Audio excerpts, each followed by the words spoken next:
if Robin would have had that party, everything exactly the way it went. Was I the first to leave Robin's party the other night? The other night? Yeah, but you stayed longer than 3 hours. You stayed past the dessert. Howard. Did I? Yeah. Yes, you did. Yeah, but guess what? That was served on time. I showed up on time and the meal was put out.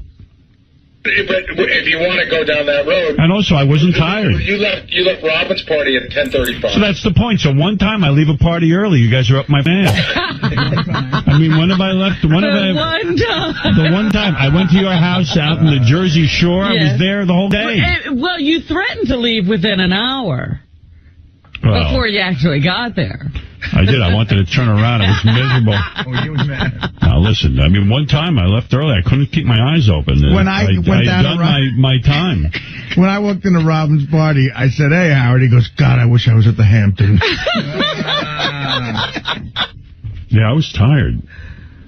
Either you were or you weren't. You stayed a long time at that party. I did the best I could. I even went on the boat. I tried everything. You went on the boat, which you said you wouldn't do. You did everything you said you wouldn't do. I love this. Now it's become rubbing elbows with Billy Joel. I've gone out with Billy Joel, I think, 3 times in my life. And you never leave early. Oh, that's not true. But by the same token, Howard, I told you, when you said you would come and do an hour at my party, I said you should not come. Right. Yeah. If you didn't plan to come to enjoy yourself, you shouldn't come. No, thank you for that, by the way. But thank you for setting me straight. No, I'm just saying that I'm sure that's what the audience is feeling, too. Right. If you're not willing to be in a party festive mood, don't show up.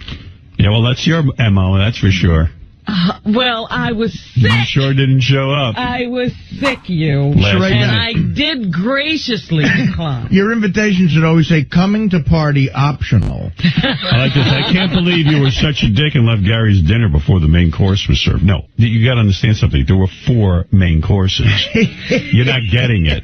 You missed the potatoes au gratin. It was a 4-course meal. No. It was actually 5 courses. Yeah, 5 courses. Yeah. A lot of people, well, chicken was, the one right before the main course, which if you don't eat red meat, I guess that's your main course, but... And they sat me at that table for a half hour before you saw 1 drop of food. What? It was a half hour before we saw any food. Sitting. I don't think the hour before that... I can't trust you. Are you making that up? No, I'm telling you the truth. I don't think we were sitting a half an hour. Hey... Whatever. Howard, I love you. Boy, you just expand time when it benefits. All right. Whatever. Like a half hour. All I know is I would say it was about 8:40 when we first ate. Robin, we sat at 8:20. We sat at 8:15. We sat at 8:20. 8:15. I called it ready. We sat at 8:20. You were supposed to be sitting at 8. Hey, whoa. Do you want to hear what I have to say? No, I didn't ask you. Who asked you to say anything? I didn't ask you for a thing. I'm conversing now. This is my time. You can get on that wrap-up show and talk all you want. You can wrap up all day. I think I need to go to Spice Boy boot camp. You know what? I'm still back to Bubba. You're going to listen to Mr. Foghorn Leghorn about what you do at a dinner party. When it's convenient. Bubba's right on target. Yeah. Okay. He's a Vanderbilt. Here's another one that agrees with you guys. I love you, but in this instance, that is your etiquette at Gary's party. You are being the world's biggest. You acted like a total prick, and now you're steadfastly defending indefensible behavior.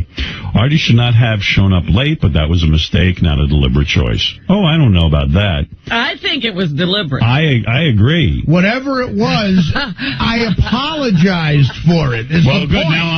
Now I'm being harassed because I got tired because I'm waiting for you. Right. You, on the other hand, you were there till 2 a.m. You, on the other hand, intentionally and rudely left like a prima donna, interrupting your hostess and making a scene. If you don't apologize for this, your therapy isn't working, and you're a much bigger, more self-absorbed prick than I ever thought. Hey, do you think you should call Mary at least and apologize? Maybe you don't want to apologize to Gary. I wouldn't apologize to any of them. I have a comment for Bubba, by the way. Yes. Bubba's boot camp worked so well that his own producer left his wedding to go watch a football game. That's right. That's Bubba boot camp for you. Bubba boot camp.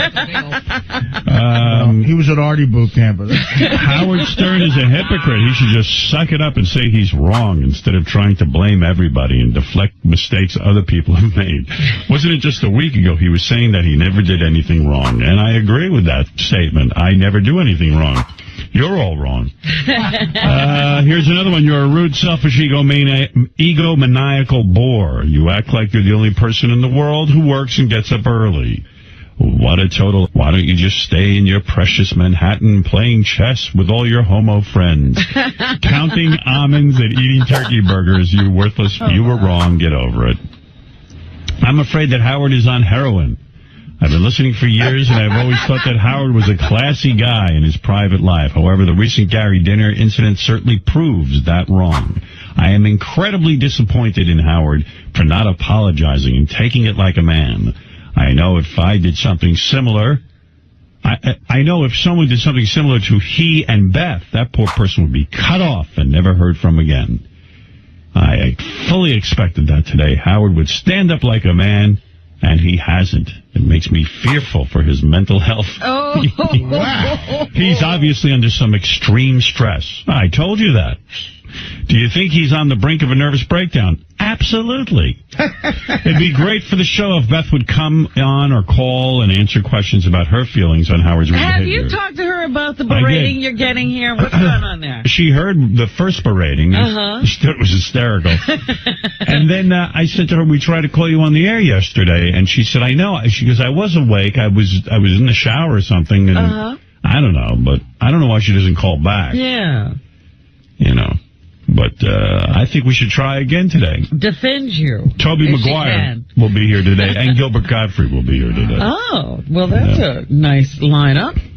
I'm preparing myself for the emails about never have Gilbert on again.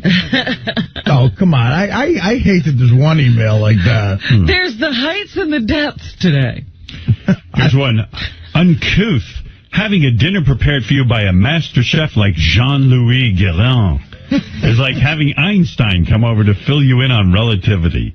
I am sure Einstein would have called you a putz and walked out on your ass. I'm sure he would have.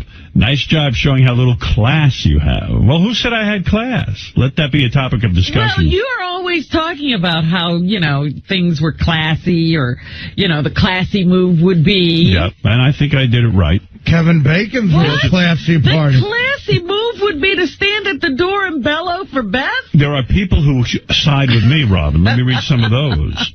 I've read you all the negative ones. All right. I've been invited to and suffered through many marathon weddings and dinners and such, and my good intentions just ran out of steam. There may be only 22 master chefs in the world, but there's only one Howard Stern, and if the one Howard Stern says he's tired and wants to go home, then so be it. All right, this is that king complex. Does anybody that was there think that it was a marathon? The marathon is the wrong word for I never said it was a marathon. I just said I was tired. God, you guys are still arguing about etiquette. Did you forget that Howard is a shock jock? This is a show where people get ball sacks on their face, a show that features guys who want to get vomited upon. And you guys are arguing about party etiquette? Laugh out loud. Don't you realize how absurd the contrast is? Did the show suddenly turn into Miss Manners? Give me a break. And since you said you're firing Benji and Ralph, how about giving me a break by hiring me? I'll be there at 5 a.m. every morning if you need me to. Hell, I'll live in the studio if you want me to. And here's another one. Howard, I'm on your side with this Gary dinner thing. That guy's trying to get a job, first of all. All right. Howard, here's a new one. Howard, I'm on your side with this Gary dinner thing. If you're tired, you're tired. I can understand. You were beating off and playing chess online all day. That would tire an old like you. So there you go. And he's right. I beat off last night again. Boy, you know what it is? We must have at some point gotten in the mail like every Savannah Sampson video. She must have given you the catalog. And you realize, me too. His Pharrell is on. Yeah.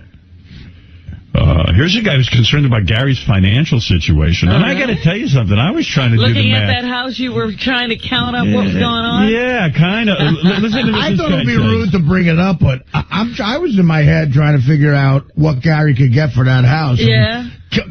combined with where it is and how beautiful that home is, that's a chunk of change. Your cash register was ringing, too? Oh, yeah, I was doing a little stuttering John in my brain. Yeah, I was a stuttering John too. Why is Gary spending money like a Wall Street CEO? He lives in Greenwich. Are you kidding me? That dinner party must have cost $20,000. He needs to be reined in or he'll self-destruct. Well, I did wonder how much. You know, he won that chef dinner at an auction. I wondered how much he paid for it. What'd you pay for that? I mean, you got to see the state-of-the-art electronics in this home. It's unbelievable. Oh, never mind that. Listen to this. This email is much more direct. A fat boon has a mansion, musicians, super chefs, wine masters, etc. What the f*** is the world coming to? I say salud, paisan. Yeah. That's what I Here's say. another one. What the f*** happened to the party where Gary grills burgers and hot dogs for everyone? What happened to the beer keg? Thinks he's an aristocrat now with a wine taster, master He lives chef, in Greenwich. a string quartet. That Howard not only should have left early, he should have thrown Mary's cakes right out of her face to teach her a lesson. What they did screams, "Love me, Daddy," so loud I can hear it from Queens. May I address these? If I rolled into that neighborhood with a keg, someone looking like me, I would have been asked to leave. Because I read those this morning. The police would have been called. It's Louie's dinner party. Howard will leave if he wants to. Howard will leave if he wants to. Howard will leave if he wants to. If you think he's rude, then go f yourself too. Exactly. All right, let me deal with these one point at a time, okay? I love that song. Which part? The baboon part? That's to the point. Okay, first of all, the dinner probably cost, I think I paid about $1,900 for it at auction and probably another $800 or $900 for, how to rent tables, rent the glasses, hire assistants, all that stuff. I wasn't thinking about the dinner. I mean, Baba Booey's laying out $20,000 for No. So 1900. hold on. Oh, So 1900. the dinner probably cost around $2,700. Right. Okay, I have not become. I am much more comfortable grilling in my backyard. I bought that dinner specifically with you guys in mind because I thought it would be something nice to do. It was. It's not what I do all the time. There's not a master chef at my By the house. way, can I ask you something about etiquette? How many people called you up the next day to say thank you? Okay. How many? Howard Stern called. Who else? Fred Norris sent a note. Who called you? Notes are impersonal. Okay. Howard called. You called. Fred sent a note. Who called, I asked? I'm not sure who sent a note. Pam and Tim. How many people called you up to thank you? Pam and Tim. You're not telling me. You told me Fred wrote a note. I'm finishing. He's going through his list. Don't go through the list. Answer the question. How many people called you? Okay, I'll go over here and figure it out and come back with a number. What do you need, a calculator? Howard was hoping it was one. And it called three out of all those people. Three. And myself would be one of them. That's correct. And who were the other two? Pam and Tim Sabian. In fact, Pam called twice because she wasn't sure she had the right number. And Ronnie called. Of course. Fred sent a note, and Tom Cisano sent a note. A note. They were too busy to pick up the phone. Well, Tom actually tried to call. Artie's name was not mentioned. He didn't have my email. Who brought a gift? Everyone brought a gift. I brought a gift. Who brought a more expensive gift? What gift did you bring? Artie brought the most expensive. What did you bring? Artie's so funny because Artie goes, "Listen, I got a housewarming gift for you." He goes, "Really not much for Mary, but he goes, 4 tickets for a coveted Sunday Yankees game. And Artie's seats are the best seats. But Mary said that is a housewarming gift because Gary takes the kids and have the day to myself. She has the day to herself. The house is very warm after that. That is not a housewarming gift. That's a great gift. I mean, his 2 kids are going to love those He seats. basically gave his seats that he gets for free. Not for free, I get them for No, free. he doesn't get them for free. The best seats in the world. The best He could have seats. sold those seats. The best seats you could ever have for any game ever. Yeah. That's not a gift for the hostess. $150 a pop. Your etiquette is off. She get my etiquette's way off. I like At that least I'm argument. admitting it. I like that. If the guy's so right, we have people vomiting on each other. We're worried about etiquette. Well, that's always done properly on this show. Yeah. Gee, when is the guy coming in to vomit on someone? And by the way, Artie, your gift was not appropriate. So wait a second. To finish that thing up, I don't have a chef at my house and a wine guy at my house all the time. Well, we know that. And as far as the house is concerned, you know what? I was thinking about this morning. I earned it. I told Howard, like we were sitting at the dinner table that night. I go, you see that chimney? That big chimney there? I go, that's a fireworks appearance I did between Pittsburgh and Cleveland. Right, you worked for every bit of that house. I go, you know what? You see that TV? Denies that. That's a beer fest in Orlando where a guy dumped a beer on me. I know, Gary, but I'm saying, God bless you. I know what you get kind of for those appearances. Right. That's a lot of appearances. That's a beautiful Greenwich, Connecticut home. It also came from... looks like it belongs in Greenwich. Oh, yeah. Gary, you know what Gary reminds me of? You know when the guys used to smoke and you get those coupons on the back of Camel cigarettes? The Campbell's and like Gary spent Camel Cash. Gary saved all his coupons and he got his house. That's right. He got his S&H green stamp. However you get there, you get Let me tell you something. It ain't just a house. It's a beautiful... You do a great job, and you have a beautiful home. The best produced show. Thank you. And let me tell you something. It was a great night, despite the controversy, and we had a lot of fun. And what can I say? I was very appreciative to the point that I called you up the next morning and said, Gary, what you did was way out of control, way above and beyond. And I thank you very much. He had to leave. He was overwhelmed. Listen, we had a great time, and I really did enjoy having everybody there. I'm really sure. And even our busting balls is all in fun. Yeah. I got it. For me, the most fun... Oh, you guys just want to get out of Bubba Boot Camp.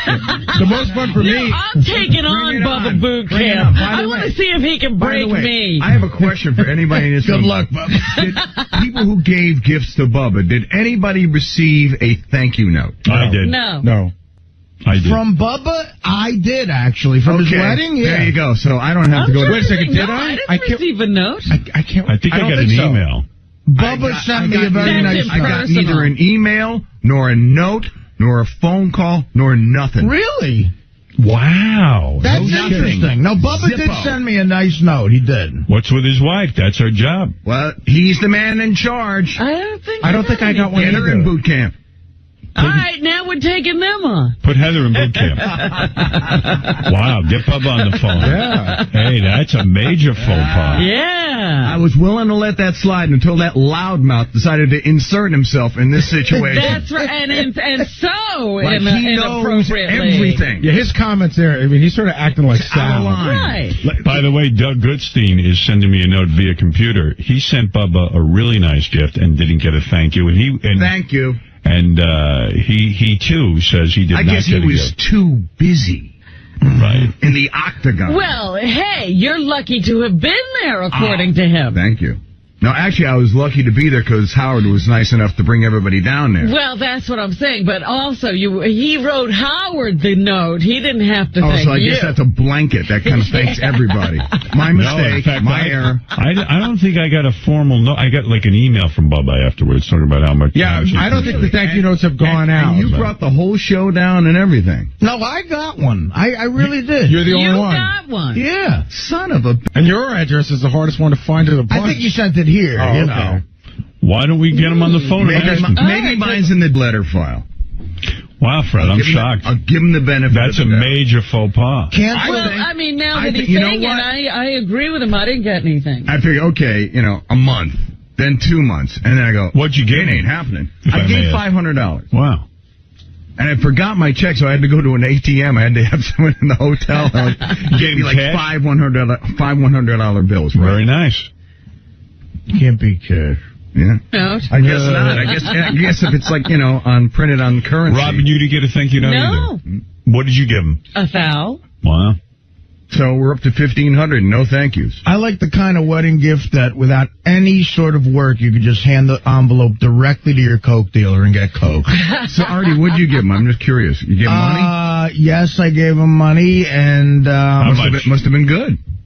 Maybe there's a minimum. I bet I gave him $1,000. Because we had that big discussion on the air.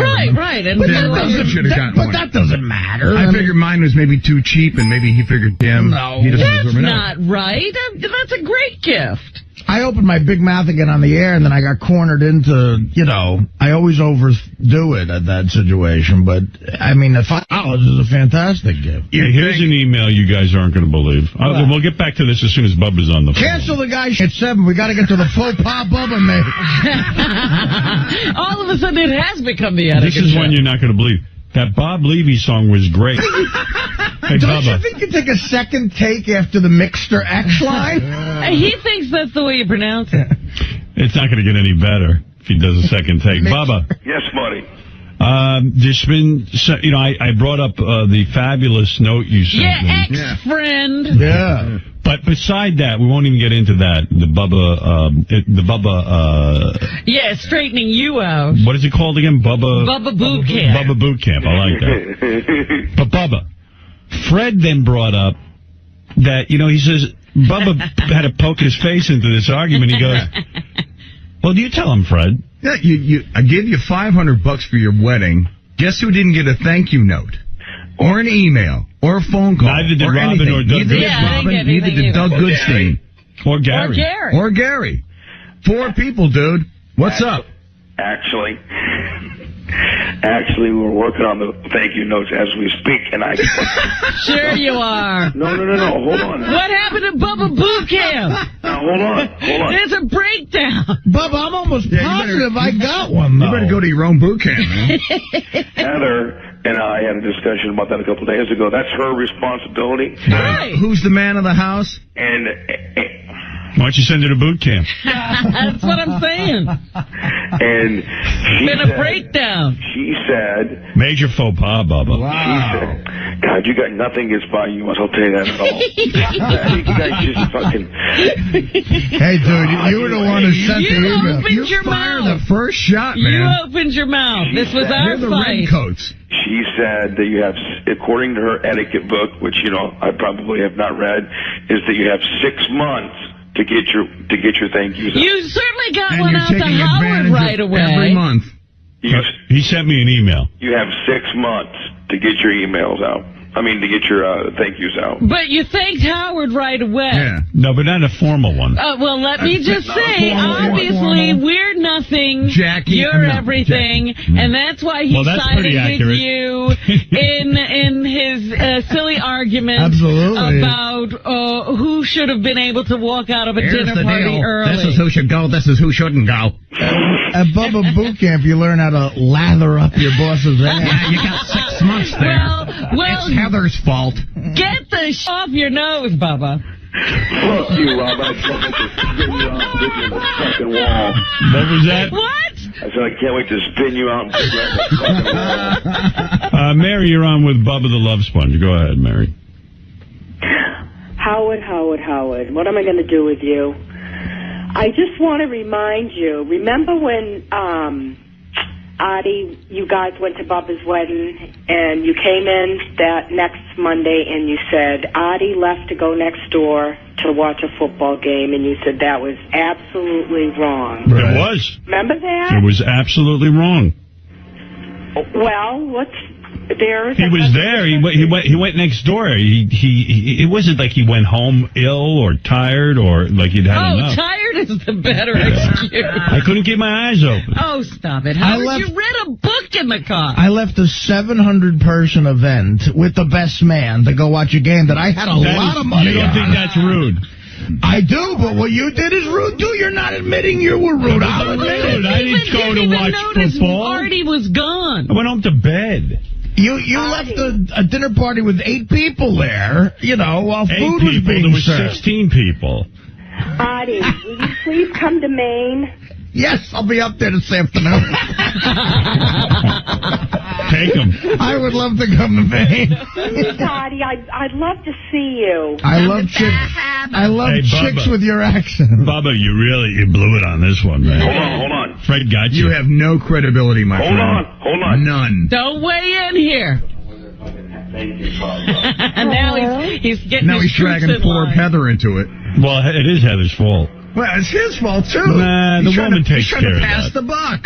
What's wrong? Be a man. Well, talk to Heather. She sounds sexy right now. You guys never sent Fred a thank you note or Robin or I haven't sent anyone from serious thank you notes because you guys are getting yours all together. So how is it? I think I think you guys were going to grieve me if someone got theirs before someone else. Wait a minute. How is it then that Howard and Artie... I got an email. Bubba sent Howard an email. So I guess it's not entirely Heather's job. Right, that's what I'm saying. Bubba did the lather. Had that not happened, then maybe I let her It's talk. my job because I'm the one that's been doing them all, and it's the bride's responsibility, not the groom's. Right. Now, how long are you going to wait? I don't know. I've been doing them little by little. You guys just haven't gotten yours. Is that upsetting you? I'm sorry. It's upsetting Fred. I have no quarrel with Heather. Yeah, you know what, Heather? You've been dragged in here because Bubba shot his mouth off. Right. I have no quarrel with her. She's a nice lady. What did he say that is upsetting? Well, Bubba criticized the staff for picking on me for etiquette. So then Fred was prompted to say, you know, if Bubba's such an etiquette expert, why doesn't he... Where's his thank you note? Where's his thank you note? Well, actually, what I was taught and raised about, and what I had already learned, is that the bride actually has a year, and I'm like, I'm not going to take that long because that's kind of irresponsible or whatever. So I was like, okay, 6 months, and I do them little by little because in the beginning I had the opportunity to do them as we got, you know, different things. But then after the wedding, there was like such a barrage of stuff. I'm like, okay, I've got to do this little by little. Well, here's an etiquette expert. It says the basic etiquette of thank you notes. There's such a simple concept. A thank you note is an expression of appreciation for a thoughtful act, expression, or gift. Right. But the potential for that the notes are never sent. You can't not send them. It says send your thank you notes as quickly as possible. Right. You can send them on informal stationery. You can, you know. You guys are so meticulous. You would give somebody for anything sometimes. Notes should be sent. The notes should be sent within 3 months of receipt of gifts. You're almost out of time. It says, I'm sticking by what I was taught. Let's see that book. That is out of time, right? April 12th would have been the 3 months more. Oh. Actually, Heather, what you're saying is, I think you're confusing one thing. That it is actually okay to send a couple a gift. A year after the wedding. After the wedding. But the thank you note should be sent immediately, according to this. In fact, it says it makes sense to send notes as soon as gifts are received. Okay, well, I'm sorry that what I had always been told and taught is something that's not the case, and I'm sorry that you've been offended by that. Not me, Fred. Well, yes, we're all terribly offended, but Howard's fine. I'm fine with it. I'm not offended by what Heather has done or has not done. It's the Bubba thing that's sticking in my craw. No, but Heather should, make sure Bubba looks good in this. That's her job to make Bubba look good, and Bubba looks terrible right now. Right. I mean, Heather, what are you so busy with that you can't make thank you notes? It's not that. What is it? What was holding you up, my dear? What are you doing? What, do you have a child? It's just you guys haven't gotten yours because I knew that if I sent some, I've done them by, particular different things. And I'm like, okay, I've categorized them. And I'm like, if they don't get theirs all together, then there's going to be heat. And all right, who was ahead of us? It was something that was so bothersome. Who was ahead of us? Who have you taken care of? I believe they haven't gotten that at all. No, that's not the case. One note is going out. I bet Manson and Hulk Hogan have their notes. Hey, Spice Boy, throw those things in the fire. Did you thank Hulk Hogan for that $4 bowl he gave you? Has Dr. Diaco gotten his thank you note? If we hook you up to the lie detector. The lie detector. The lie chair. I really want you to come clean right now. You know what? I will have yours to you today. No. Heather. You're exonerated. Has anyone received a thank you note? Yes. Who? You want me to go pull up my list? Yeah. Okay, first of all, I have to get my daughter ready to school, and I will have you're doing a great tap dance here, Heather. Let your daughter write the note. Don't go to the daughter thing. Listen, it's okay with me. Fred is offended. Not by her. Fred was hurt. Oh, jeez. Well, the reason you're getting shit is because because her husband threw her on the phone. Is why she's getting because shit. your lesser half decided to open his mouth. Bubba forgot to send a thank you note, but he remembered to send a note destroying all of us here. Hey, Heather, that guy who married you, did he get anywhere with you yet? The Reverend? Yeah, he was in love with you.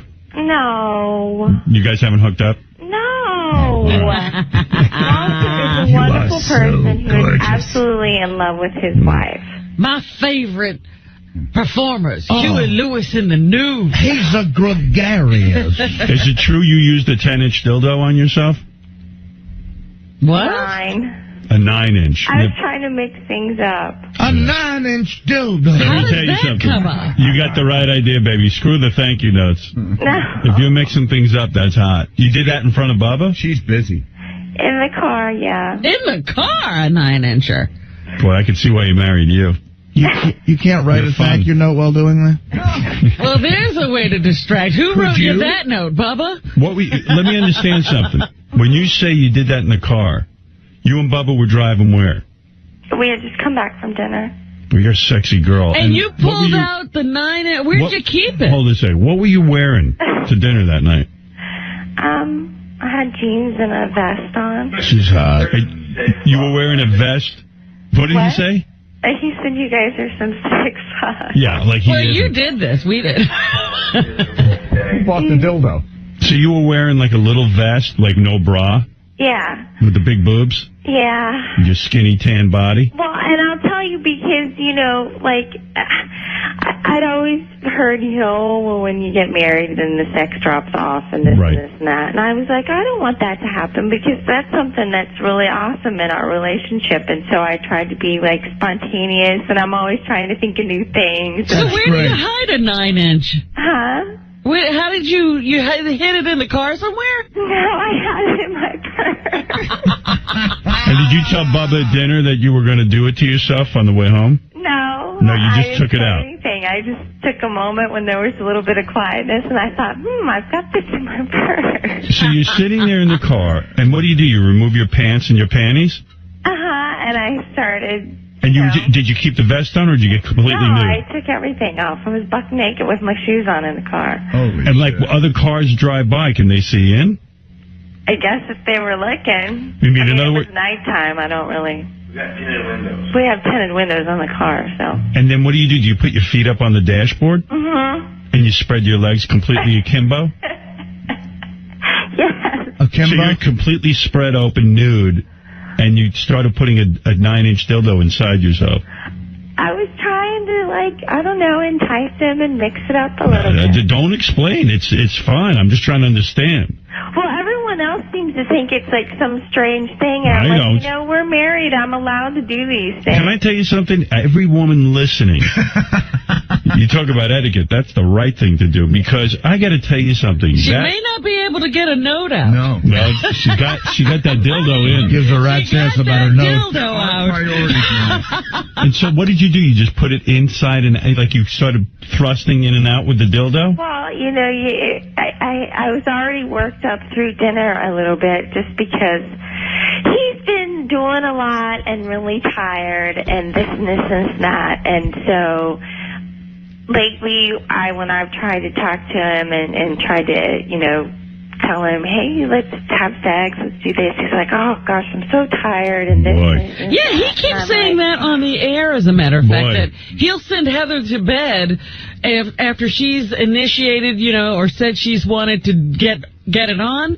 He'll stay up a couple of hours later, and she'll be asleep by the time he gets to bed. Baby, I'd bang you silly. His computer till 1 o'clock, 2 o'clock in the morning, and he's doing stuff and emailing people. And too much work. Emailing. He's not emailing Fred. Yeah, he's answering those crazy Stern Fan Network people. Yeah, he's on the Stern Fan Network preparing for the Bubba dress. I can't talk to you right now, Heather. I'm on the phone with One-Eyed Pete.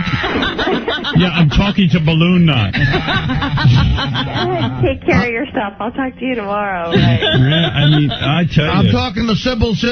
If you were my wife, my new wife, man, boy, oh boy, I'd do hard every night. Like sushi sushi at all? I sure do. Okay, my new favorite thing when we eat sushi is to have this drink, and it's half plum wine and half cold sake, and it is so good. And I probably had a couple of those more than I should have at dinner, and so I was all kind of like horny and worked up and all this kind of stuff. And so I had it in my purse because, I don't know, I thought, well, I'll just be crazy, you know. And then when we got back in the car, I was like, okay, it's time. Did you leave your shoes on, or did you take those off, No, too? I left my shoes on. Oh, you're some girl. You're a prize. I love shoes, so. Oh, that's hot. So your feet were up on the dashboard, but you were in the shoes? Yeah. And he didn't take And I you... reclined the seat. Did he feel when you got home? He didn't pull over? No, he didn't pull over. What a homo. He told me because I was trying to give him oral sex in the car, and he was like, leave me alone, I'm driving. What? Oh, my God. You know, this is not working out well for Bubba. He's defending you, and you're now calling him a homo. I gotta say, the woman wants I it. can understand that. I don't want to be pulled over and be like naked with a 9-inch dildo in my puss. But she's got the tightest... Police officer, why we got She's got the tightest little body, this girl. I mean, this is a girl who's built for sex. I mean, she's got the big giant jugs. Yeah, Bubba's very proud. He's always showing her pictures off and everything, but he won't screw her. Maybe I'll go over there and see her in front of him. Like this movie I watched. Well, one, I'm not asking for that. Hey, believe me, you don't have to ask. I'm volunteering. Okay. I'd bang you right in front of him. Maybe that'll turn him on. Maybe he needs to see a guy. Yeah, Bubba, you love Howard so much.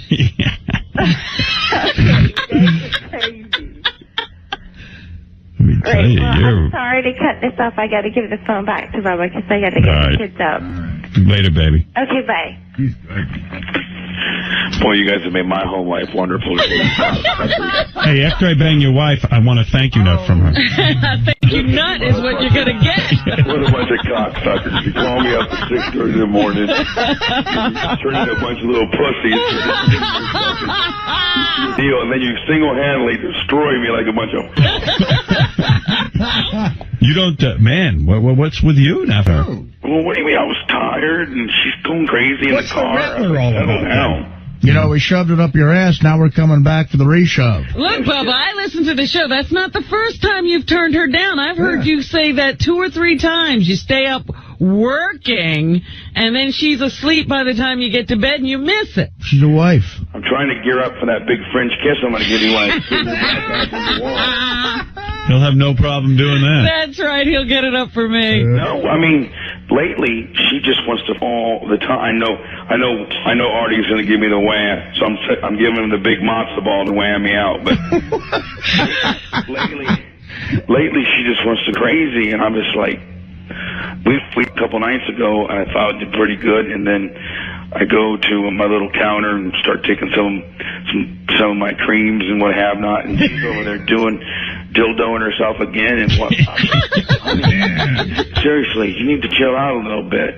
Time for mommy to come. I got to tell you, you know, the thought of her, because she's smoking hot. She's really sexy, man. The thought of her in her shoes, and they're up on the dashboard, and her legs are spread, and she's naked in the car, man. Boy, that looks like a Playboy centerfold. That sounds good to me, man. It was pretty. I mean, thinking about it now, I shouldn't have been such a prick, you know, but I don't know, I really blew that Stop one. bothering me. I'm driving. I mean, when a woman goes to that depth to, you know, entice you and to please you, that's just the ultimate love. A couple nights ago, I was on the computer. It was about 12, and she come walking in my office, and she had this brand new little Fredericks of Hollywood pink bustier with some crotchless panties on and some, like, I don't know, rose-colored meat pumps. And she goes, look.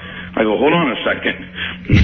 And hold on. What are you busy with? He's in mid-sentence. Are you on that? Hold on, I got to save what I'm doing. And so I saved it, and she said, it was probably about a minute, literally. She goes, well, you really blew this spontaneity there. And she opened up this robe, this little pink robe that she had on. She had all this, she was all gimmicked up. I was like, wow, that's pretty cool. She goes, well, come back to the room. And, I go, okay. Well, I think I stayed on the computer too long, came back, she was passed out.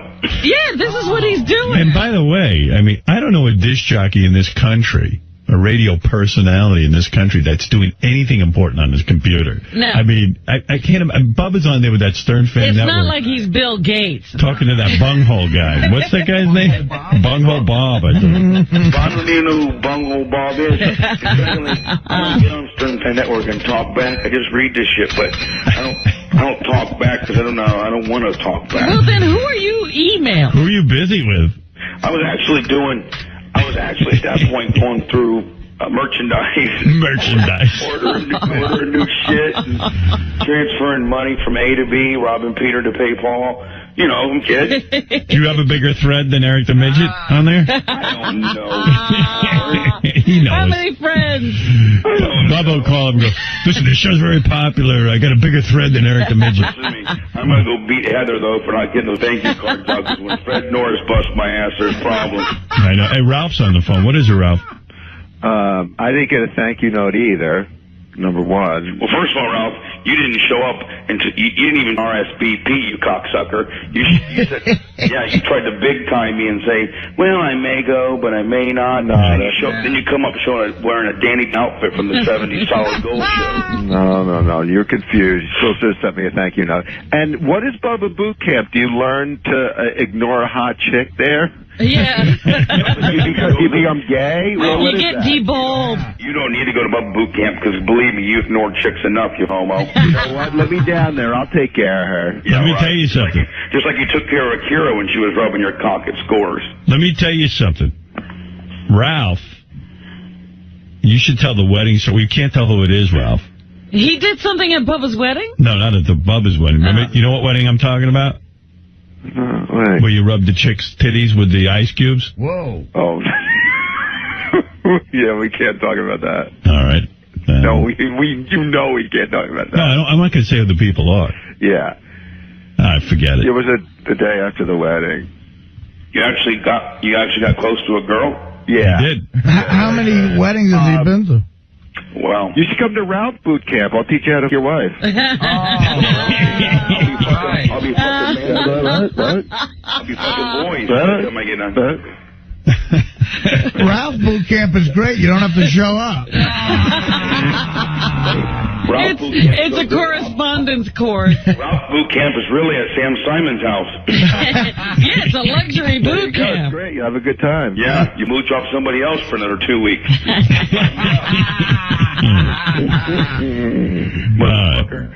All right, Bubba, get those thank you notes in the mail. Yeah, believe I'm gonna go Heather and write thank you notes right now, motherfucker. There you go. Fuck Heather while you're writing the notes. We got you in line. Multitask. And let's listen to Bubba this afternoon. Yeah. All right, fellas, take care. All right, take care. That really is bad, especially people who travel like out of state. Right. All right. See you later. What's he talking about? I know we traveled all the way to the wedding. Oh, the thank you note. You know, I'm thinking I read an email, too. He must have emailed Ted, and I definitely read something where he said thank you to me. But it might have been an email as well. Well, I don't think I've read anything.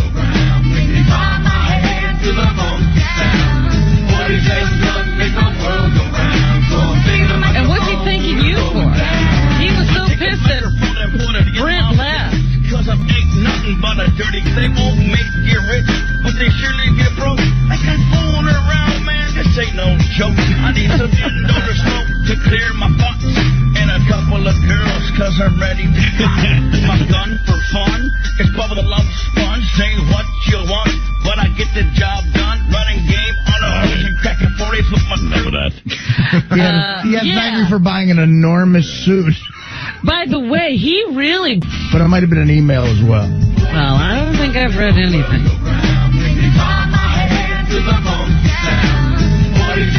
He had thanked me for buying an enormous suit. By the way, he really was pissed that Brent left the wedding. Of course. Hey. Which is just like you getting up and leaving Gary's dinner. Not the same. Yes, I went home. I didn't go across the street to a party. I didn't go to Gary's neighbor's house for a party. You left. No, it's completely different. It's not different. I didn't leave to go to another party. He wasn't upset that Brent went across the street. He was upset that Brent left. No, he was upset that Brent went across the street. He absolutely Oh, it was matters upset. where you go. To defend I himself, think so, yeah. Howard's going to bring up rude things we did in the 8th grade at this point. That's right. He's going back to the 1800s. I have no need to If he has defend to. myself. I read the email and I took my beating, but I You're not going to apologize, though. No, I'm Never not. going to apologize. Never. Never let him see you sweat. That's right. Let's go to Bobo, who wants to say good morning. Good morning, Bobo. Howard, I think you gotta get Beth on the phone. Let's get to the bottom of this because there's a lot of ill feelings on the wrap-up show. And Mary Stellapante said she got a different vibe from Beth that like she didn't want. What does he say? What is he kind of fun is everyone Where's he calling from today? Underwater? I'm like, what? I'm in a Shark Tank. He's using his toupee phone. Just so you know, I just called Beth and I got the voicemail, so I left her a message. Oh. Yeah, and tell her to call you back. Yeah, I did. Yesterday I didn't want to bother, but I left her the message today. All right. Let's go to Greg. Greg, you're on the air. Good morning, Howard. How are you? Good morning. Howard, I just got you back on the airways in Toronto, Ontario again, and of his audio. We don't want to see him on video. Yeah, Beth's on the phone. Hi, hon. Hi. Everybody's so anxious to hear you weigh in about the night at Gary and Mary's. We had a lovely time, and I called the next morning to thank him. It was lovely. Yeah. And what is it you guys specifically want to know? Well, and Mary got the impression that you were being dragged out against your will. That's the story of my life. I'm always dragged out. Were you really... hey, wait, let's be honest. Well, all right. Did you not turn to me in the car and say, that's why I love you, and I wanted to go home? I said, you know why I love you is that you are able to leave a party like that in the middle of a party and people don't say anything. It's almost like you're God and you leave the party and people accept it. Thank you, Beth. That was not what he was saying. No, we you get it. said you love me because you wanted to get out, too. He's the savior. Tell the truth. You were tired. The truth. I thought it was... I didn't think twice about it. I mean, I thought it was rude as we were leaving. See? Of course. Well, we do. That's what, I look over next to you, and believe me, people should be glad that you know when it's time to leave, or else you're miserable and you bring everything down. So it was appropriate that you left because you were so exhausted. Your eyes were rolling to the back of your head, and I'm like, I know that look. And I just looked at you, and you go, I have to leave. And that's when we left. And weren't you happy to leave, though? Because I knew that I would have to keep you awake and worry about you, but I was actually having a really great conversation with Gary and Mary, and I could have definitely stayed longer. Are you telling the truth that you weren't sort of ready to go? You had kind of been talked down? Beating her. Because I didn't get this impression. She just said what she was thinking. To go in regards to you. I know that it's time for us to go when you're fading. Oh. That's the truth. All right, well, then I stand corrected. I thought you wanted to go as well. It had nothing. It never has anything to do with me. It's always but it's fine. It's what you were ready to go. She had a boyfriend who used to keep her things way too long, and she was miserable in that relationship. But honey, leaving a party at 10 o'clock is different than staying out till 4 in the morning. There's a happy medium. See, yeah, he's missing the whole thing. No, I'm not missing Artie it. has been saying this to you since the day of the party. But I have to say Howard was correct in leaving at that time for his sake and everyone else's sake, or he would have just been a nightmare and miserable. He couldn't last, what is he, a baby? He couldn't last 15 minutes more? Well, he was exhausted all day. He was up the night before worrying about this stupid chess tournament. See, that's the thing. He's not sleeping because he's worried about chess. I have a life. I have a life. Dude, you have no life.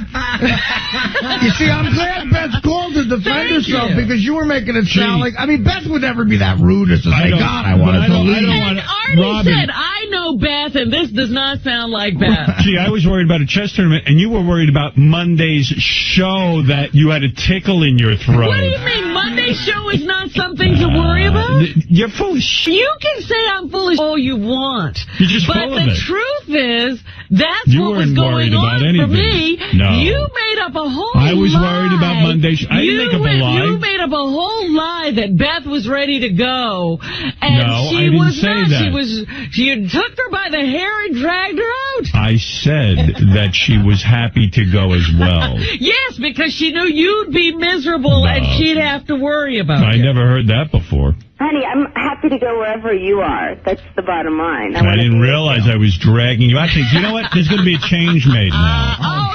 That's now lucky. Stop that. The change is going to be... We're teasing you. You're going to see how long I stay at things, and we'll see who drags who out. Here you go, going to extremes again. Oh, yeah. Mad at me for being honest about my feelings here? Howard, she's not saying she was happy. She was happy. She was happy to go. She went to sleep in the car. She was so exhausted. Yes, she did. You were reading that chess book, and I was sitting there looking out the window. She was bored with you. Why didn't you put a 9-inch dildo like Heather? Did you hear because that? you have a driver. Bubba's doing the driving. Well, so what? Get your head out of Bubba's situation's more dangerous. You got to hear this, honey. What? Heather, hon? Yeah. Heather was in the car the other night with Bubba. Yeah. She took off all her clothes and took a 9-inch dildo. Wow, that's impressive. Played with herself in front of him. Wow. To turn him on. She was carrying the dildo in her purse. Is this a hint? Yeah, I think that's kind of hot that, she's mixing it up. Oh, this is mean. No, I'm not complaining. I'm just saying I thought that was kind of hot. Well, you know you're being rude again. Good for Bubba. That's wonderful. Can you imagine if Beth did that? I'd probably throw her out of the car. I'd be so scared. You wouldn't even look up in your chess book, I guarantee. And I'd be like, what are you doing? I'm reading my chess book. Now stop it. It's true. I'd actually be like, uh-oh. You know, I think there's something wrong with people her. grow older, you get more sophisticated. I mean, I think it's just evolution. I think it's, Well, hey, I'm sorry if I dragged you out. You owe her an apology. Stop can I it. make this clear? I am happy where you are. If it's time for you to leave, I want to be with you. Okay. I'm not being dragged out. It's what you do when you go to parties. There's a point where you just fade completely, and that is the point that I know that it's time for you to leave, and I just want to be with you. So if we have to leave, I have to leave a wonderful party. It's what my life is. But and admit you were not too thrilled with the meat course, and we were like, well, I told you left because of that meat. Not me. I left for Beth. I was looking forward to Mary's desserts, and Mary saw you stand up and see us about to leave, so she ran to the kitchen and packed. I felt bad about that, too. I mean, we disrupted her sitting there. Right. Was he yelling for you to hurry up? Oh, yeah.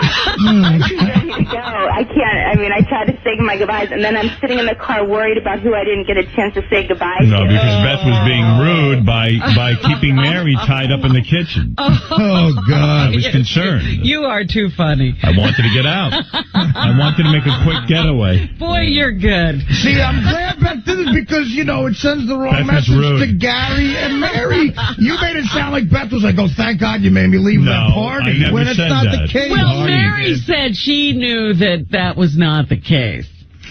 Hey. Yeah, no, it was very obvious that I was trying to prolong my stay.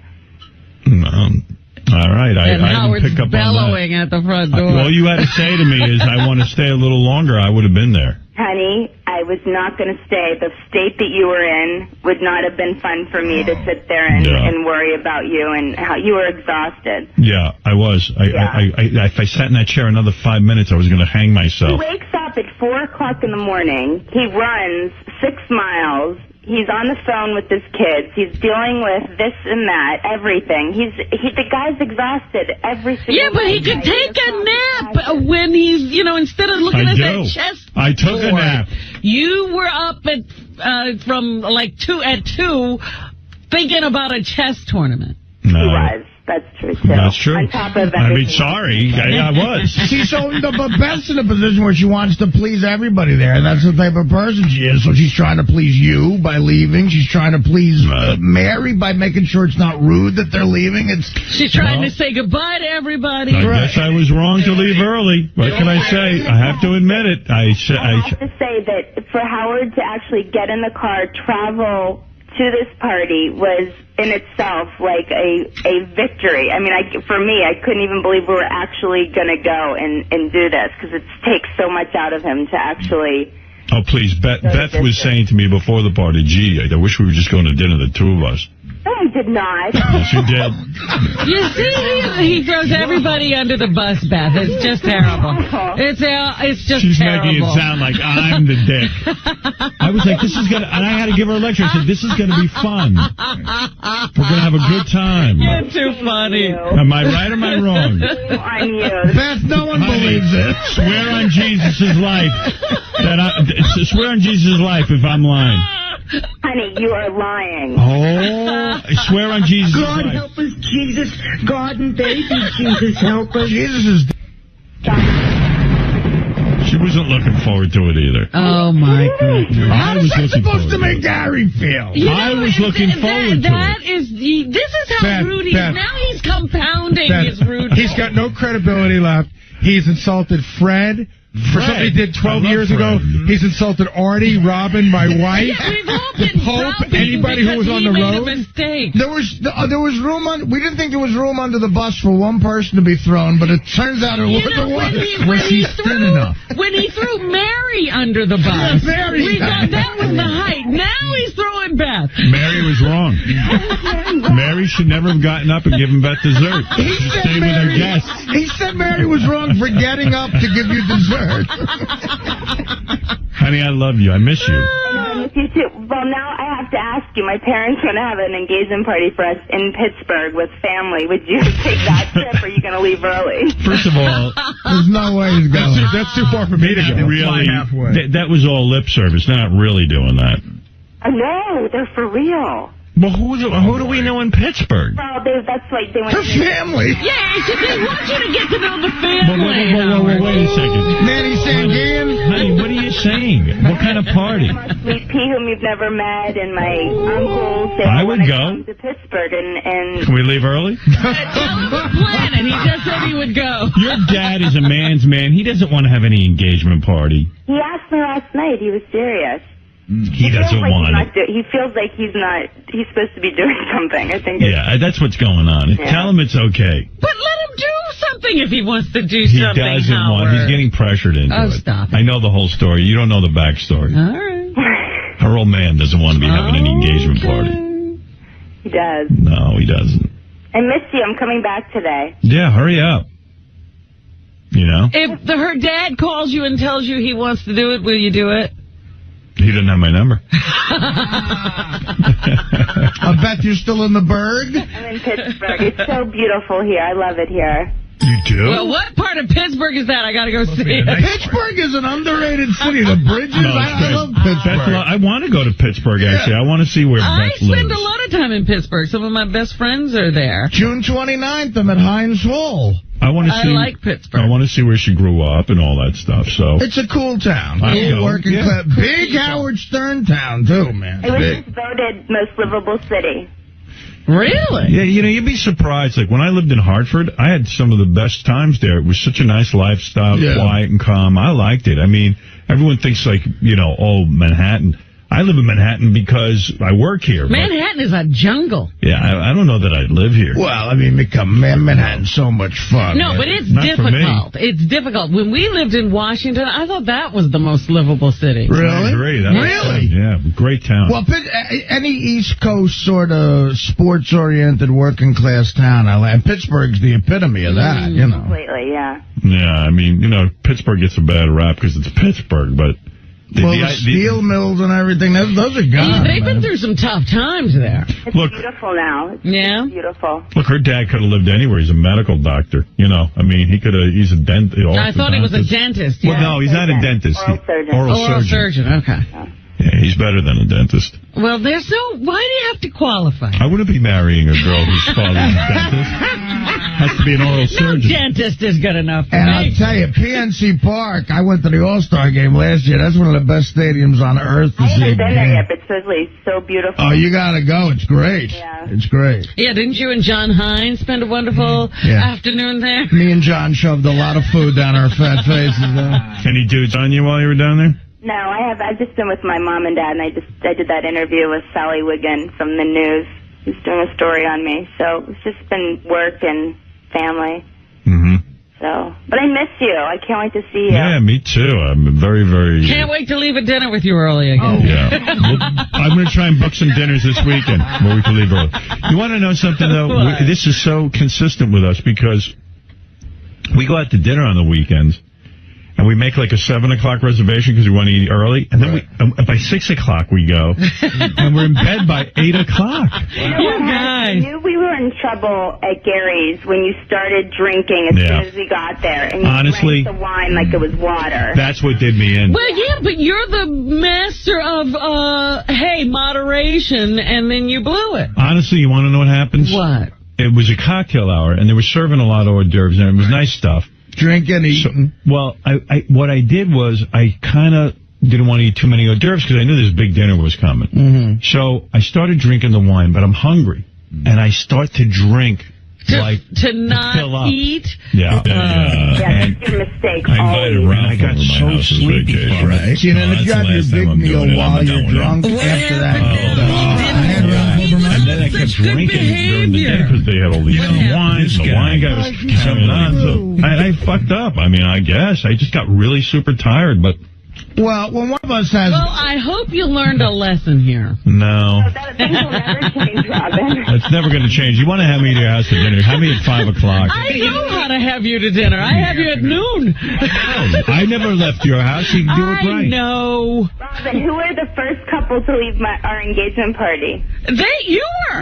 Right. We left our own party But early. that was fine. That was fine. You did that right because everything was done, and your leaving allowed other people to do their leaving in a, casual manner. But that's just that's just how it is. I know and he sneaks out. He's always the first to go. When someone here in the main group has something going on, you guys are always supportive. Like, I felt like for the Beer League premiere, you were going from the very beginning. You're very supportive in that manner. And, I tend to feel guilty because that red carpet is a nightmare for you, but you did it, and that's great. I'm not a dick. No, I know. You're very supportive. I stayed at your after party. They were very gracious to Adam the other night. They walked the red carpet. I'm a great guy. For everything. People don't know that. Talk to everybody. I'm getting a bad rap. But you know what's funny? It's Wednesday morning. It's just a dinner party. It's Wednesday morning, and what you just said is all anybody wanted to hear. Hugh Gavin. No, what you just said was right on the money. You're like, out of here. You drank, you got tired. I said that all along. But I was tired. You were mean and nasty and said he was wrong and Artie was wrong. No, Artie was wrong. Fred's wrong. Mary's wrong. Fred's wrong. Jesus is wrong. Changing off that. You need a better coach. Mary was wrong. She shouldn't have gotten up from our table. She's rude to her guests.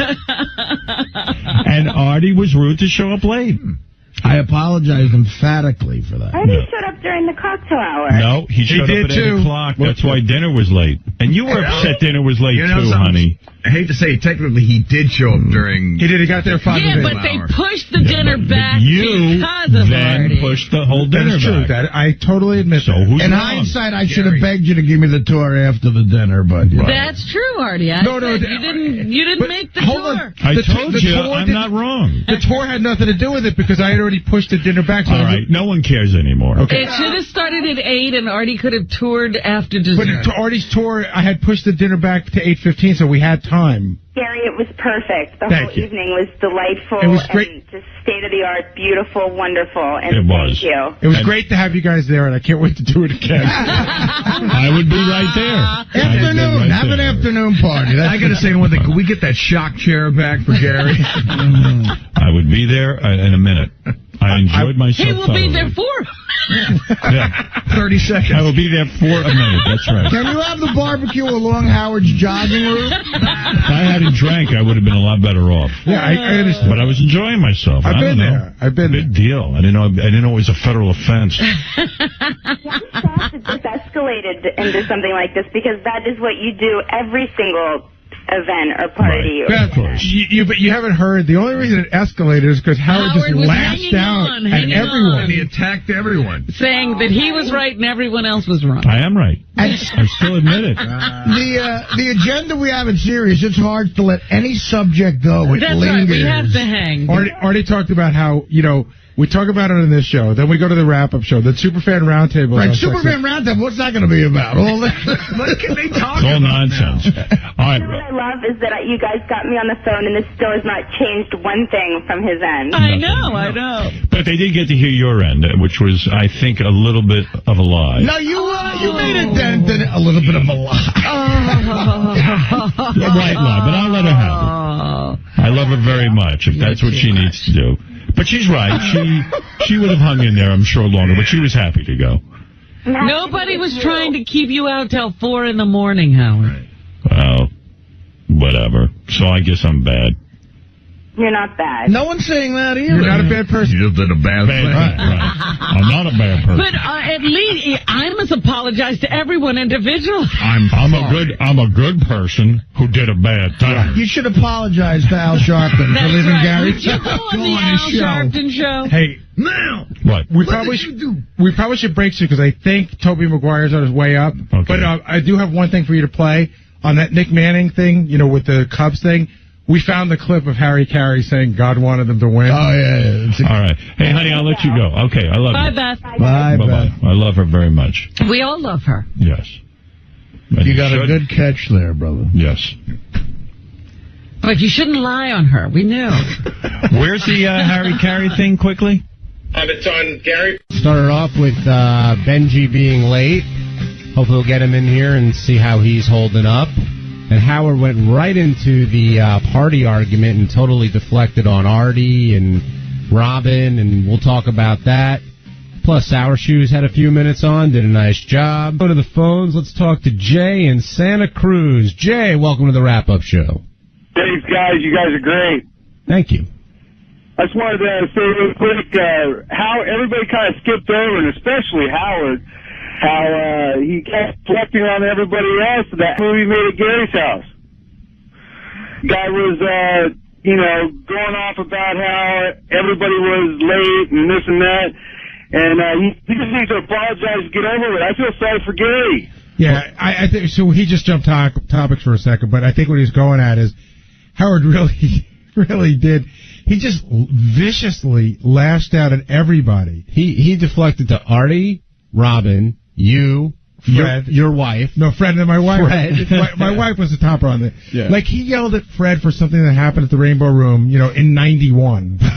Ralph, that's right. But I think Artie got the most heat because Artie reacted the strongest to the deflection. I mean, Artie sounded genuinely ticked when Howard finally said, you know what? Your lateness is the reason why this all went down. Me and Howard were just talking about how every argument gets dragged out on the show since we came to Sirius because a million shows analyze it, and now the Superfan Roundtable will probably talk about it, and the website, and blah, blah, blah, and the news department. But, we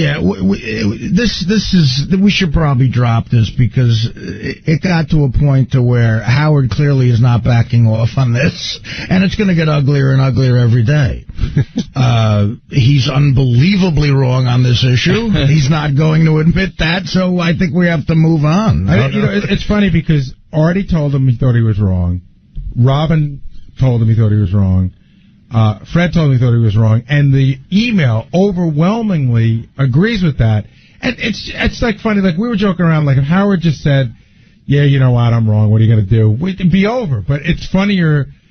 I guess it's like when he yells at me and I just continue to fight with him. It's the same thing. Like he continues to say that he's right, and he'll mow down anybody that gets in his way. Ian in Albany, you're on the wrap-up show. Hey, guys. Good morning. Great show. I got two things. Artie, man, I'm a huge fan. I want to know when you're coming back up to Albany again. That Egg Theater is one of the best theaters in the country. I haven't been there in a few years. You know what? I can promise you, within a few months, I'll be up there again. Oh, man, you got to let me know when you're going up there. I want to be right in the front row for that. All right. And number two, I just want to say Bigfoot and Sour Shoes are gold on that show, man. Those Agreed. guys are great. Yeah. For different reasons. You know, it's funny, Jason and I were talking today about, like, when Sour Shoes first started calling in the show, like, 4 years ago, Howard would, like, hang up on him before he could even get a word in. Right. And you were trying to sell him so hard. You're like, you got to have this guy on the show. He's great. And it's only now that he's finally started to, you know, warm up to it. There's some people who just found their place here. Like Sour Shoes, I don't think... we barely talked to him at K-Rock, right? Yeah, no, I mean, he used to sit down in the lobby every day. But it's funny because Sour Shoes would call, and I would entertain his lunacy for, like 20 minutes every Friday. We play a game of Stump the Buoy. And then the interns, he really sort of developed this relationship. All the interns always like him. And inevitably, during the semester, the cute intern will always come to me and she'll go, what does this Sour Shoes look like? Because, he seems like a really nice guy when you're talking. Like, I don't know, he's charming on some odd level. Riley definitely hit more of a stride here versus on terrestrial. And Alice we always love, but Alice here is gold. Let's talk to Derek in New Hampshire. Hey, Derek, you're on the wrap-up show. Hey, what's happening? I just have a quick question. I was wondering if you had ever gone into Bigfoot's rap sheet and exactly what he had gone to jail for and whatnot. Hey, Ralph, did you expect your call today to go as it went? What do you... Oh, you mean Howard being... Yeah, well, I didn't hear... How bad did I get railed on? Pretty good. He said sort of like, I think the words were something like, Cam, I've been pretty good to him. Who's nicer to him than me? Oh, yeah, no Christmas bonus next year. Right, that was a biggie. I'm not getting $50,000 next year. No, $50,000 next year. No, come on, listen, Howard. I was just trying to give you guys a good clip to play on the air today, but come on, I don't know how he doesn't see that was wrong and just admit to it and be done with it. Like Artie said, it's just going to go on forever. But I just thought it was a terrible thing to do.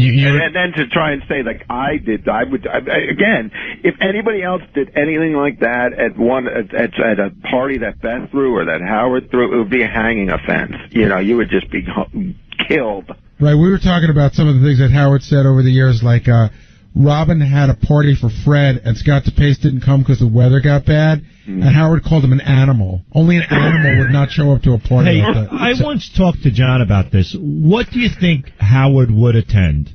Like if Scott Salem had a party, a going-away party for his kid, a big one, would Howard attend? No. Depends where it is, by the way, too. That's important. If I had, I don't think he'd go to that one if it was in his lobby. No.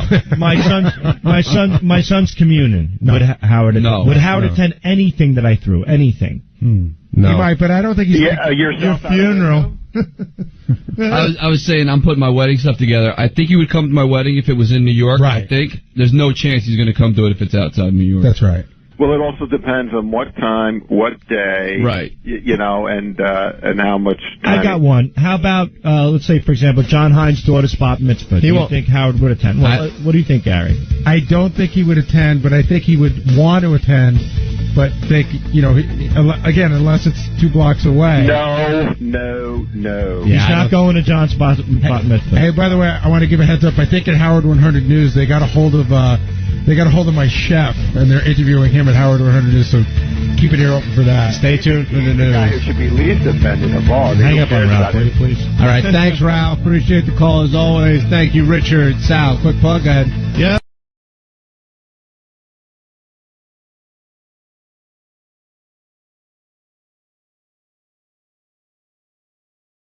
And his girlfriend came in and they're swingers, and how she wants to fuck a guy and he's not into that. And then JD came in and discussed whether he'd be into that. We covered a wide array of subjects, and here's what happened.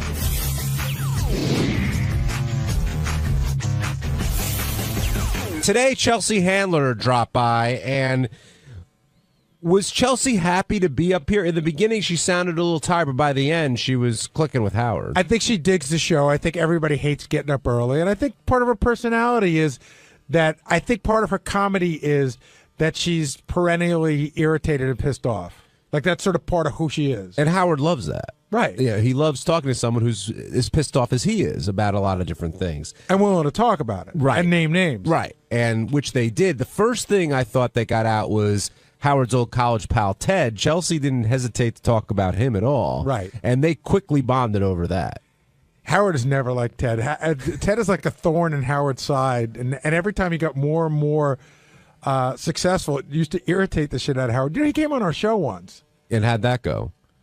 It wasn't as much fun as making fun of him. And I don't make fun of him. I'm saying for Howard, it probably wasn't as much fun as goofing on him. Now, why is being famous so important to Chelsea? I don't know. I mean, she sort of said that it's something that she always dreamt of doing, that she wanted to do. I liked when she talked more about how you think that when you get famous, you can really rub it in everybody's faces, and it's not nearly as much fun as you would think it would be. Well, that's what Howard said when he ran into, he felt sad more than actually, hey, it's time to gloat. But is being famous important to you?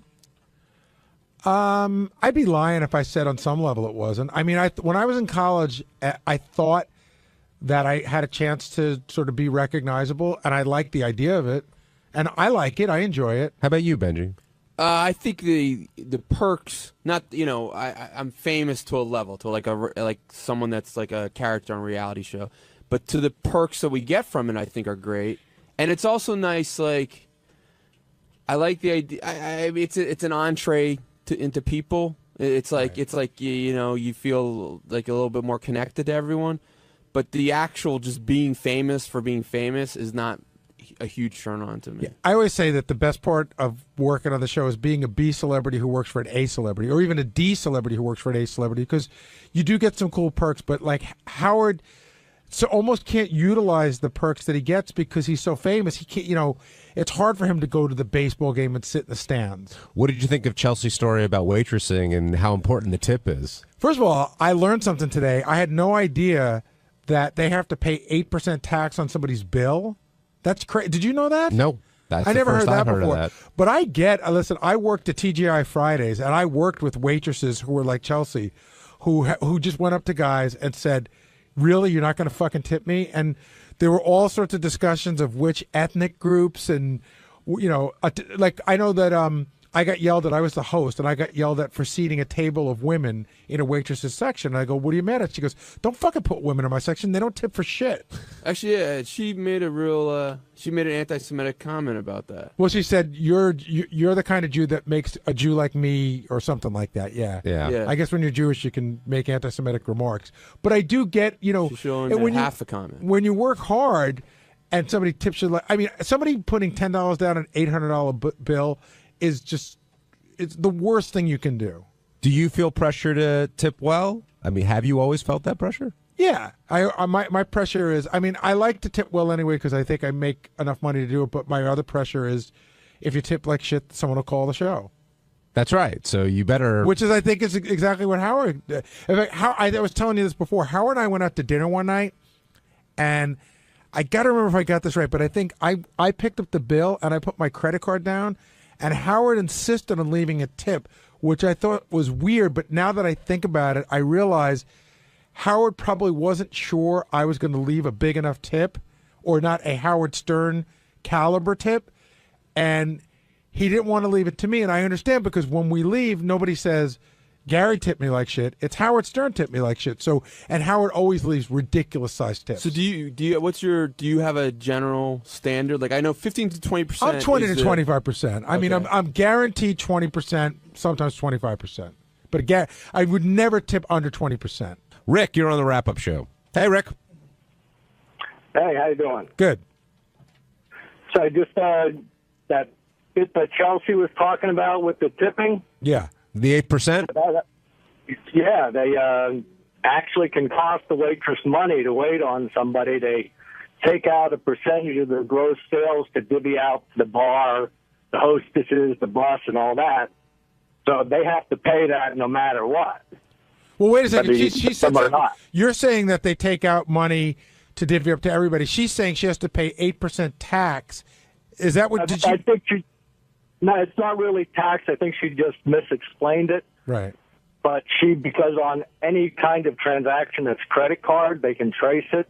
So anything that isn't cash money, you have to pay on. I do know that when you work in a restaurant, you have to tip the bar backs and the bus boys and some other people. But I understand that, if you first of all, I don't know who's going to tip 8% or less. You got to think like I think in the worst places you tip 10%, but that's unheard of. You never know, Gar. You never know. But moving on with Chelsea, what did you think of her explanation of her relationship with 50 Cent? It sounded like she really liked him. It sounded like she went out with him for a goof and found out that she really dug him. Yeah, and it sounded like when they broke up, they haven't spoken. I guess they get along well now, but they didn't speak to each other for a while based on what she had said to him. So why does she have the ability to fly? I mean, she's an unbelievably successful author. Her television shows are doing well. How does she get to fly under the radar? Because what are you going to find out about her that she hasn't told you in any of her books or she doesn't say on her show? I think that's a huge thing for her. And is it odd? I mean, you did it in the book you wrote. I mean, when you put so much of yourself out there, then people sort of think they know you very well, and all of that is there. And I think her and Howard bonded over that a little bit. But Howard tells everything on the radio show, yet he still gets followed a lot. True. But not Jennifer Aniston, whoever it's Julia Roberts caliber. But yeah, he gets followed a lot. I understand though what she said. It's the best of both worlds for her. She gets all the perks and none of the shit. We're going to move off of 𝗛cie Handler and on to your former intern, Gary, Mitch, and Jessica, who look great. She was really pretty. Does it make you feel awkward at all when Mitch... was Mitch like this when he interned for you? Absolutely not. He was in college.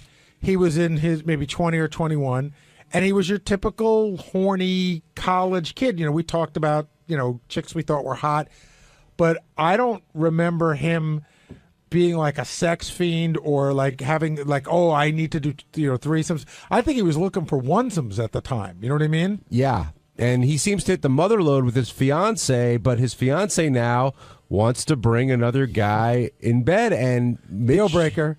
Well, it doesn't seem like it's a deal breaker for Mitch. Yeah, I find the whole thing fascinating, and I don't judge, but I don't think, like, as I was listening to them talk about it, I said, like, on the surface, it sounds like a really great idea, like, oh, my girlfriend's going to let me fuck other girls, or my wife's going to let me fuck other girls. But to me, it sounds both physically and mentally to be an enormous strain. You know what I mean? Like, you have to think about what does it mean? What does it mean? The going out to get them. It just seems like a lot of scheduling, a lot of work. It seems like a lot of work, and so I don't know. I don't know Mitch, the comedian swinger. I know Mitch, the intern. But by the way, she said she would be okay with them having a monogamous, traditional relationship. Just if they did that, she doesn't think she would want to bring in other girls if he didn't, eventually let her bring in other guys. And do you think that's a fair request? Do I think it's fair? I think anything's fair if you're married and being upfront and like saying, this is, and you're not exploiting the other person. I think it's fair that that's what she wants and that's what he wants. JD, would you be able to handle another guy in bed? No. I can barely handle me in bed. Hold on. What size bed does JD even have? but JD, let's go to this one, right? Yes. Like who's one of your hot girls? Like a girl that you really love. Is there an answer to this? No, I mean there's a lot. There's okay. There's a lot. So the girl that was in Katrina, right? You like her. Katrina Bowden. So she's on 30 Rock. So she's super hot. So say Katrina Bowden says, "Hey, I want you to come and I want to hook up with you, and my boyfriend's just going to sit in the corner and jerk off." No, I couldn't. That's too weird. I can't have another guy. Not going to come near you. Not going to touch you. He's all the way in the corner. I could have been. If I was into that, I could have did that when I was down at hedonism, because that's all. That in fact, that was probably the only way I would have gotten laid. And since I wasn't into it, I didn't get much of anything. So no, I would not. No other guys. I want no other penises in the room. It's just mine. But if other girls are around, that's that's fine with me. Double standard. Listen, I'm sorry. I'm just being me. But the more the merrier, right? Oh, I don't know. Well, no, I don't know about that. But just Gary's the more it might be sadder. Gary's scenario, like, so you said the Katrina Bowden is her name, like, is one of your hottest chicks. Like, So you couldn't have the guy in there jerking off. What if she told you like he was just watching but not jerking off? No. What, I don't want to be watched. I don't want to be analyzed whatsoever. What if he knew about it and was like, I'm going to let you guys in the room alone. I'll leave and I'll come back. You'll call me when you're done. I'll come back. I don't know. All right, Katrina, you have a little shot here. Hey, by the way, Benji, you've been into some interesting stuff. Have you ever been with a chick where a dude's been in the room just watching?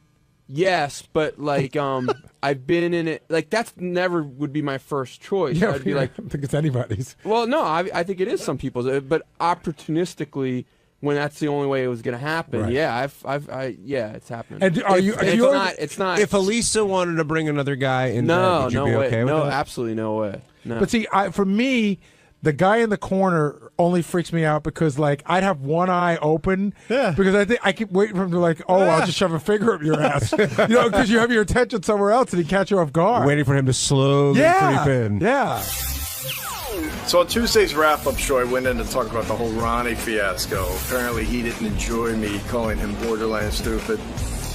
But and then after that, I talked about his whole yelling at his appearances and what a nightmare that is. I've seen that at a party, so here it is.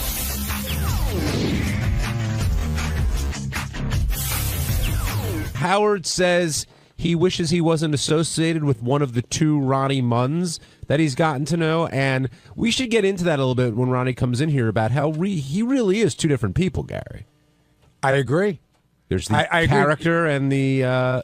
Because you and I talked about this when we were in Vegas, about, like, we love Ronnie and how Ronnie has a big heart, what a great guy he is, but I don't know that guy's coming across on the air a lot lately. Well, that guy wasn't doing that contest in Vegas. You could see that. I mean, I started to write Howard a note last night. I canceled it at the last second, but after I watched Ronnie, I wrote him a note that said, I thank God, I thank you and God every day that I don't have to do these appearances anymore, because when you go out in front of a crowd, there's, you feel compelled to do something. Right. And when you don't have an act or you don't do anything, Ronnie and I are famous for being famous. I'm famous for, I can't book a guest in front of a crowd. And so I never felt comfortable doing it. Well, Ronnie also took issue with 𝗪𝗏𝗏. He was insulted that Scott called him stupid, and he kind of went off on you, Scott, really out of left field. I didn't see that coming. Did you? Your mistake, Scott, was that you gave your opinion on how smart you think everybody is, and somebody asked you, but once you put that out there, everyone's going to come back. The fact is, everyone here has called me stupid from one time or the other, and Ronnie, everyone, Howard, I mean, all those guys. So yeah, I guess I'm not Howard. All of those guys have pretty much said that he's stupid. They pretty much made fun of his poem. And somehow I'm the bad guy. So, okay. But you know what I think the difference is? Like, I'll say sometimes, Scott, you're being stupid, or I think your politics are stupid, but I don't think you are stupid. You sort of made the blanket statement pursuant to nothing. Look, it's an I think interview. Ronnie is in general stupid. All right. Ask me the question again. Rank people around Do you think here. Ronnie's a bright guy? Yes. Everyone here is very bright. But you're not being real. Well, I mean, how else am I supposed to answer Tell the it? truth. Tell what you feel. I think I did. You pride yourself on answering questions honestly and bluntly. Yeah. And now you're saying that you think Ronnie is a bright guy? Because in that interview, it didn't sound like you thought Ronnie was a very bright guy. I don't think John understands sarcasm. You are a point above him in IQ. Clearly, I'm missing it. That's the one point. Maybe you're the dummy. Look, do I think he's borderline stupid? Like I said, no. That's a little. Is there anyone here you think is? No. I don't even know if Bobo was. I don't think I've ever met someone borderline stupid besides a retarded guy. So what's borderline stupid? Yeah, because it's not retarded. Define borderline stupid. Just someone who you can't even have a conversation with, who has no sense of reason or I don't know. But that's retarded, what you're talking about. There are stupid people who aren't retarded. Well, show me one of them. Who do you think is here? I think that Sal, in some areas, is can be bright, and in some areas, I think Sal lacks common sense. So that's your way of sugarcoating. No, it. I think in some ways I don't think he could Sal's be stupid. bright. I think Sal lacks book smarts, and I think he lacks common sense. On the other hand, I think sometimes he's sort of a little street smart. He's sharp in some other areas, so I don't completely discount him. But sometimes he doesn't think things through. He's brilliant at making some of those calls. That's right. Yeah, absolutely. I think I said that I think Sal is reasonably intelligent. But so maybe I should say Ronnie doesn't show or sound very intelligent, but he can drive very well. Okay. I mean, like I don't know. I made a comment and he got angry and. Do you see why Ronnie would find that comment insulting? I would say that you'd be stupid for being surprised that he's mad that you called him stupid. No, I mean my point is that everyone here has called me stupid, and Howard has basically said that he's not. Stupid is a strong word, and maybe that's the problem. I shouldn't be saying stupid because I don't think he's stupid, but. If we had to take an SAT test, let's say, we all had to go in and my money's not going on him. That's it. So he's not strong academically in your eyes. What do you think? I'm just stating what you said. I'm not sure how I feel right now. What do you think? You're not sure how you feel because you're backpedaling on what you said before. Well, that's really what I meant. I just mean that Ronnie's a great guy. And like he said, he's successful in business. So did you feel bad saying that about Ronnie? Because it heated up pretty quickly between you two. Well, I felt bad that he got so upset. I mean, I thought his skin was a little thicker. That I always think I'm always surprised when anyone here gets upset because of all the. But you get upset. That goes on. I do when it's 5-on-1 sort of thing. That's no, you get if somebody takes a shot at you, it upsets you sometimes. Not really, go ahead. I'm not looking to fight with you. But who do you think here? Have you ever met anybody like that's borderline stupid, like some of the whack packers? No, because I think it's a funny phrase. Like where would you put Miss Howard Stern? I've never really. I don't speak to a lot of the guests, so I don't really. But my interaction from what they, I think Miss Howard Stern is probably borderline stupid. I think is Beetlejuice officially retarded? Because if not, he's definitely stupid. You really have to ask that question? Well, I don't know. What is there a clinical term? And how do you? I don't know what the clinical term is. But if you ask somebody to spell red 3 times and they spell 3 different ways, I'm going to go with whatever that phrase is. Then he's flat out retarded. Steve in Pennsylvania, you're on the wrap-up show. High-pitch Eric seems very stupid. Hello? Hey, Steve. Hey, Steve Carnison, I'm a big fan. Hey, listen, Pace, you're just a backpedaling asshole, first of all. Shut up. And you're stupid. Second of all, Ronnie runs his business, and he runs it better than obviously you did. I don't run Ronnie's business. No, Ronnie runs his own. He's a hell of a lot more successful than you are. You're just a typical politician, backpedaling asshole. I'm not a politician. What? Now, Scott, did you think it was fair for Howard to be upset at Ronnie and the way he behaved out in Vegas? Do you think Ronnie's representing the show? I mean, listen, Ronnie's his own guy. If he's going to say that this is Ronnie from the Howard Stern Show, I could see Howard's point. But, I mean, it's a Howard TV event. He's saying Howard TV up there. I don't know. I'd be curious to talk to some of the people. Do they think are they getting some part of the Howard Stern Show? Or they think it's going to be a big comedy show? Or if they go expecting to hear some guy just yell at them the whole time, well, then they deserve it. Gary, what do you think? Should Howard be upset by this? He said he doesn't want to associate himself with that kind of guy. The thing is, I think that Ronnie's sort of getting mixed signals because Ronnie hasn't really changed too much. He's always sort of been like that. I think that Howard's perception of how he'd like to be received by the audience might be changing a little, which he's totally entitled to, by the way. And so maybe one day he wasn't paying attention. One day he woke up and somebody sent him the tape. It's like, oh, my God, that's who's out there representing me. I'm not sure that I'm crazy about that anymore. So you think Howard has changed, not Ronnie? Yeah, to some degree. And I think that's perfectly fine for somebody to change. Just so everyone knows, that is the guy that shows up at all the parties that we have. But if you go to dinner with Ronnie Or if you just hang out with Ronnie, that's not the guy you hang out with. Because normally that's before that guy comes out. When he gets a little drunk, then suddenly it's forget about it. All right, Ted, let's take a break. We'll try and get Ronnie down here to refute some of what Scott said, calling him borderline stupid. Ronnie just joined us, and Ronnie, we were talking to Scott about him calling you borderline stupid, and he's backed off of that a little bit, but you went after him pretty hard today. What do you mean by backed off a little bit? What does that mean? Well, he was trying to... Well, Scott, you should speak for yourself. I don't want to put words in your I already mouth. did it once. I can't. I don't know. I think he said that he doesn't think you're book smart, but you drive well. No, that was a joke. I think that, to say you're borderline stupid is certainly an exaggeration. All I was saying is if we were going to Why would you say it at all, then? They asked me the question, who is, rank everyone around here. And I had just got done hearing you do your poem, and I didn't think it sounded very good. You just got done hearing me do my poem. You had just said you had I did my poem at the Christmas party.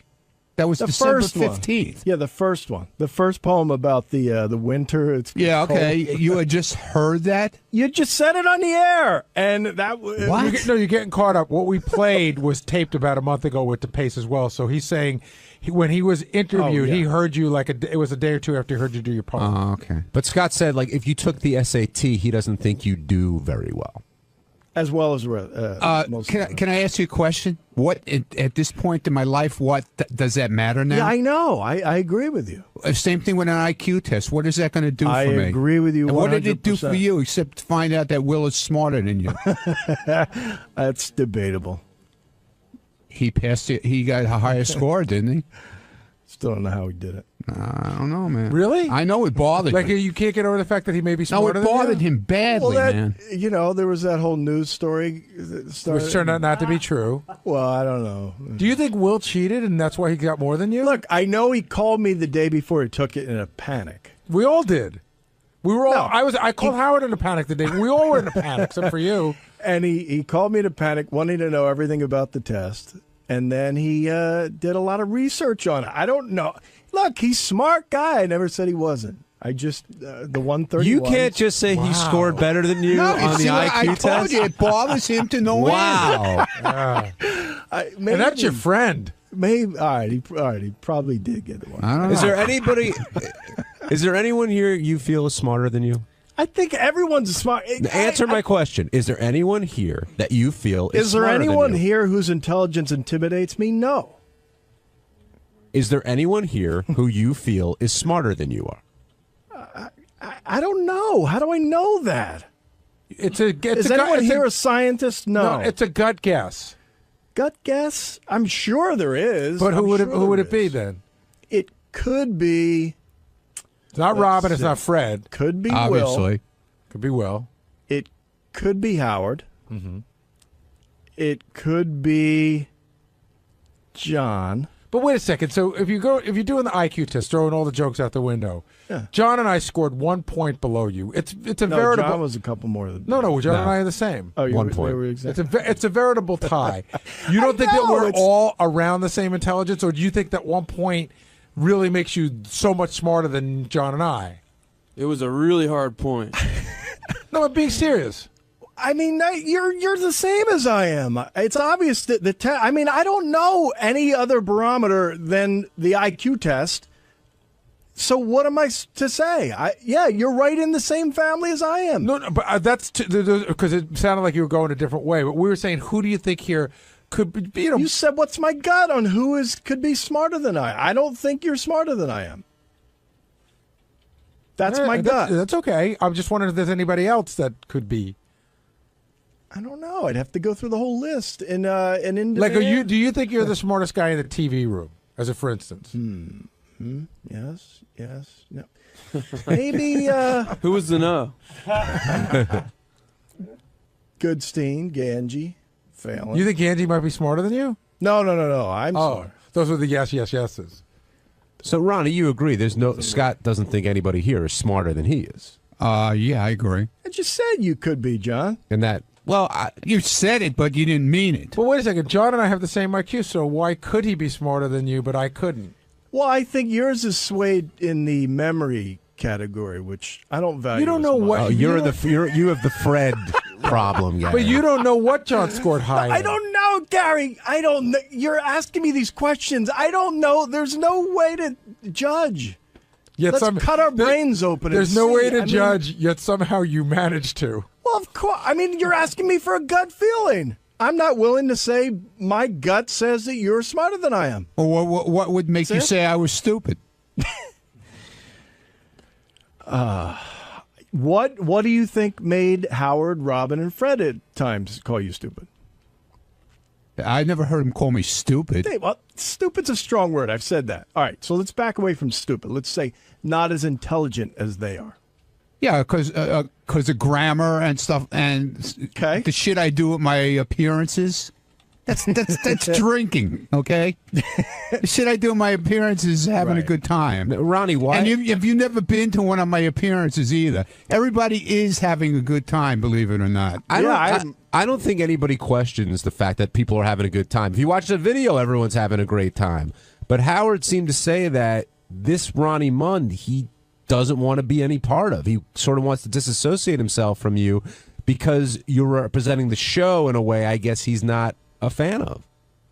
Okay. Do you understand where he's coming from? I on understand. Yeah, I understand where he's coming from, but if you're not there to see the actual appearance and what's going on and how drunk everybody is there, I'm not even talking about me.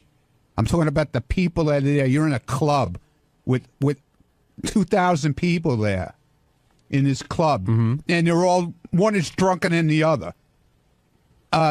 It's everybody's having a good time. That's all it is. Yeah, I don't see too many people coming to a strip club and going, this is disturbing. Nobody was insulted. I could tell you that. Do you feel when I didn't insult anybody, I promise you. Well, do you feel when you do these appearances, you're sort of giving the people what they want, like what they come for? I think so, because it's a wild party is what it was. This wasn't a strip club. It was it was Lavo. It's a club. It's a club. One of the biggest clubs in Vegas. Yeah. Gary, when we have parties and Ronnie starts in with his yelling, what do you think of that? I'm amused. You're amused. Yeah, I don't go, oh, there's dumbass Ronnie. I think I'm amused. I think it's funny. I've known him for a long time. Sometimes it goes on a little long. I haven't been to a lot of those. Like the last time I really witnessed Ronnie genuinely out of control for any length of time. It was like 6 or 7 years ago. It was that Valentine's Day party. Yeah. Oh, yeah. Where that was like really bad. See, and that's fun. But then that when was like he was everyone drunk at 8 o'clock, 9 o'clock, 11 o'clock, and 2 o'clock. When everyone else starts jumping in, like Phelan starts yelling, and it becomes just a shout fest for no reason. I just want to stick a fork in my. No, I get that. You know, like. But Howard feels that Ronnie's reflecting poorly on him. Like Ronnie is a reflection of his persona and who Howard is. I guess it depends on how he's billed. You know, if he's billed Ronnie from Howard Stern show, then maybe that could. But if everyone's liking this time I was billed as Ronnie from Howard TV. Right. Yeah, you seem Howard. You think Howard TV bears some of the responsibility here, Ronnie? Well, I don't. What, for me yelling? Like, are they encouraging you to do more of that, or are you doing that on your own? No, I think listen. Howard TV loves it. Okay, for the mere fact that they get content out of it. Mm-hmm. You know, they get a TV show, behind-the-scenes show, whatever. Is that in your head when you're up there? No, not at all. Not at all. It's just I'm having fun. Everybody was having fun, and I have to. And the girls were having a blast on stage dancing. They were most of them were high as a kite. You know, they not drunk, not right. I don't know if high as a kite, but they were having a great time dancing. They wanted to win. You know, the girl who won was thrilled. You know, and I take it back. Ronnie, I hate to keep bringing up bad times. It wasn't They're not bad times to me. It wasn't the Valentine's Day thing. It was Bubba's wedding. Well, yeah, last time that was a bad time to me. That was really the last time. That I remember when the night ended, and I went back to my hotel room, and I sat there by myself, and I said, I am definitely fucked here. What are your two egos again? I knew it. What is it? It's Ron and Ronald. Oh, Ronald. So you should try doing one of these events as the nice guy. What's that guy, Ron? Yeah, nobody wants to come They and see wouldn't like that. me then. Let's have some respect for the women. They're not paying to see Ronald. They're And I paying to didn't see call Ronnie. the girl a shit ass. I'm telling. Oh, it was chit. I didn't say shits. I said chicks. John in Long Island, you're on the wrap-up show. How you doing, John? Hey guys, how you doing? Good. I just kind of want to defend Scott here a little bit, which is kind of strange for me because I seem to never agree with him. Okay. Thank you. But Scott, I think he's kind of right. I know these are co-workers of yours, and it's very hard to call somebody that you work with stupid. But all the fans even know it's funny for the show to hear, like Ronnie's poetry. And that whole thing where they were going to give Ronnie another show, and they called it More Ronnie, and he didn't even get the joke for a week. He is kind of... I forgot about that. Yeah, it's kind of... No, I got the joke. I said it right away. Moron. I It said... took a while to get it. Somebody had to explain it to you, and you came in and confronted Howard a day or two later and said, you guys are making fun of me behind my back. But, I mean, it's funny, but I think he put the wrong one lowest. I think Sal is definitely the lowest. He can't even pick out the U.S. on a map. He's just not educated. There's a difference. Yeah, well, that is kind of, you go through, if you graduate high school and you don't pick up some of the material, that is kind of stupid, don't you think? Stupid of the school to give him a diploma. Well, and Sal gets very insulted if anybody calls him stupid. That's his Achilles heel. If you say Sal's stupid, it's very upsetting to him. But he's right. And Sal's move is, what do I need to know where Florida is? What am I going to use it in my daily life? Right. I get on a plane, they take me there. What the fuck do I have to pick it on a map? All right, thanks for calling in, John. So are you two okay now? I apologize to Ronnie. Yeah, and- which I know took a lot for Scott to apologize to somebody. Did you think it was a sincere apology? Yeah, I do. I really do. Yeah, I thought it was very sincere because I heard from little flies on the wall that he was upset about the whole thing after it went down. Really? Oh, then you're full of shit. Then your fucking apology No, doesn't I mean was- nothing. Then No. Wait, whoa. I mean, I wasn't pouting in the room. no, I if didn't that's say you what- were pouting. Did I say you were pouting? I was upset I that said you were it upset. bothered you. I said it bothered you. I That- didn't like. Yeah, okay. You and I were always good, and I don't want to. I've never had a bad word with you, but you know what? Last night, the funny thing was when he said it yesterday, and John Lieberman, I think, came to me and asked me about it, and I just, what the hell you're talking about? I didn't even know that he did an interview about he was doing a story like this. But I went, see now, I never hear the news stories, but now you can go on Twitter and listen to them. So I just went and listened to it in the afternoon. I heard it on Twitter on my phone, and it's like, what the fuck, man? what is with this guy? It bothered me all night. And I was just hoping it would come, because I had to explode today on this. I could tell. If You're unleashed. If you didn't go in for because Howard brought you in for the Vegas stuff, would you have gone up to Scott and told him that it kind of pissed you off what he had to say? I would have waited because I knew sooner or later it would have probably came up on the air because I know Lieberman was going to headline it, and it would have came up then, and then I would have went in. But no, I don't think I would have confronted. Howard likes, like he said this morning, On the air. He loves fights. He loves it. He thrives on it.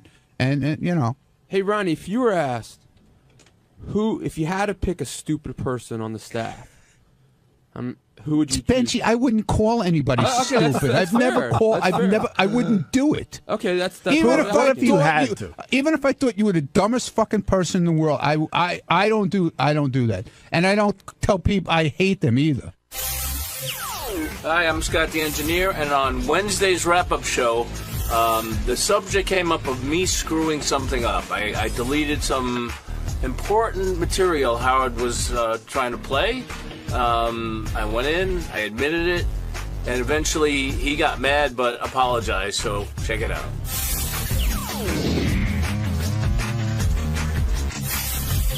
I think we should start with something that happened at the end of the show, which was Scott Salem deleting Howard's page, and the way Howard handled it, because you heard the anger, he yelled at Scott, he was all pissed off, and then a caller called in, and 10 minutes later he's apologizing for the way he treated Scott. But that's just a screw-up, Gary, that I was surprised. I thought it was going to go on for longer, and I wonder if Scott's heard the last of it. it would have gone on for longer 15 years ago. I felt for Scott, and I felt for Howard. First of all, I need to explain to folks that all the pages that we have, the Gary page 1, JD page 2, all that stuff, as the show goes on, we play Howard all these bits, and Howard takes the best of these bits and he pulls them over to, it's called the cart rack, but I call it the on-deck circle. And Howard moves things around. He's like, okay, I'm going to play this and this and this, and this is the order.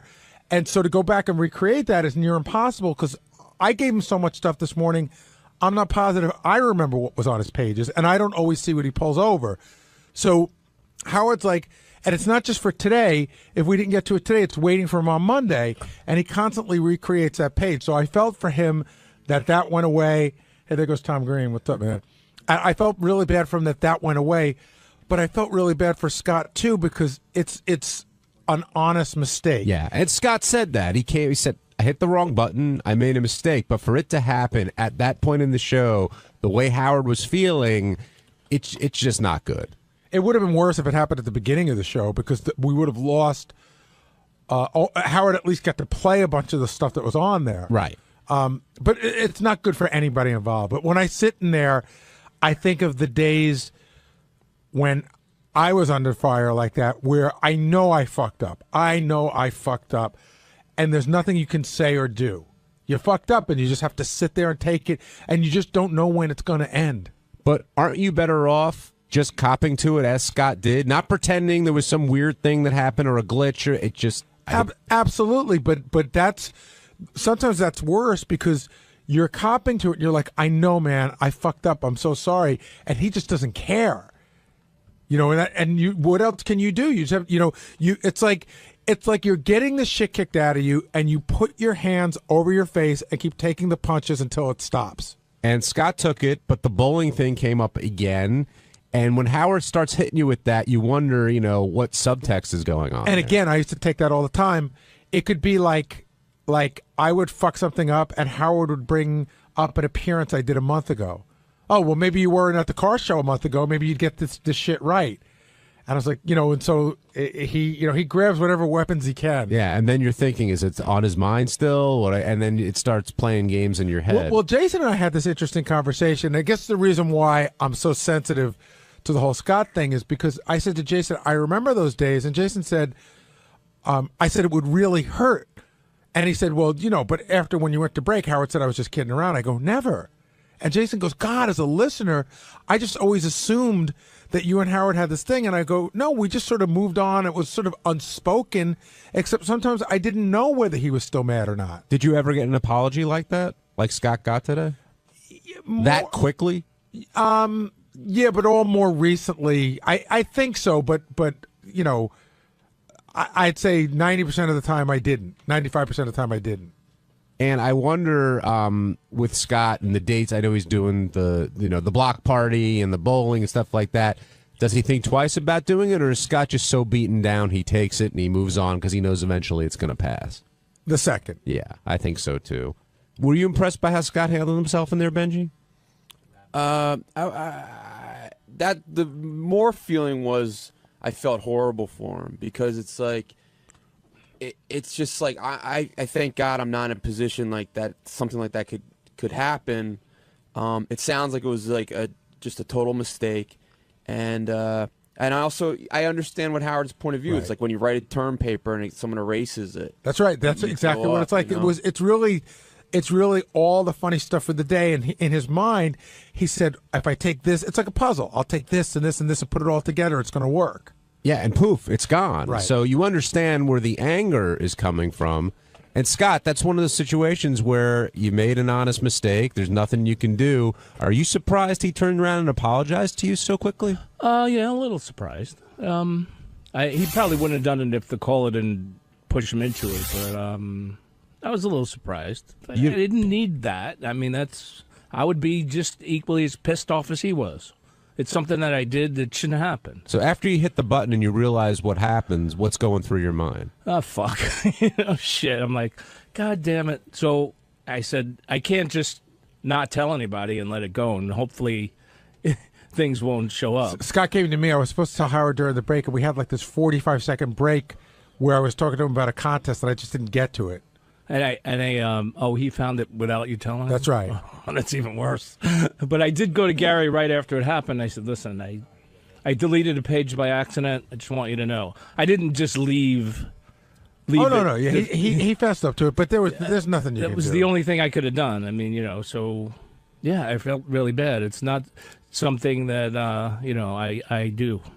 What about the bowling comments and the block party comments and the other things that Howard said when he was sort of getting on? You know, when you get mad and you're in an argument with somebody, you just bring up shit and you throw it around, and, whatever. Like, when you're talking to your wife and you call her a cunt and a whore?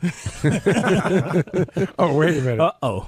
No, but that's almost what it's like. It's like all bets are off. Yeah. So I would hate to fight with Howard in real life. The bowling and the block party have nothing to do with what I do here. So, I mean, they're associated, but in terms of doing my job here, no, I didn't fuck up because I do those other things.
All right. We have a hit TV show lady here. 𝗪cie Handler, we're going to bring her in. Oh, one of those hit TV show ladies. That's right. Something wrong with that? No.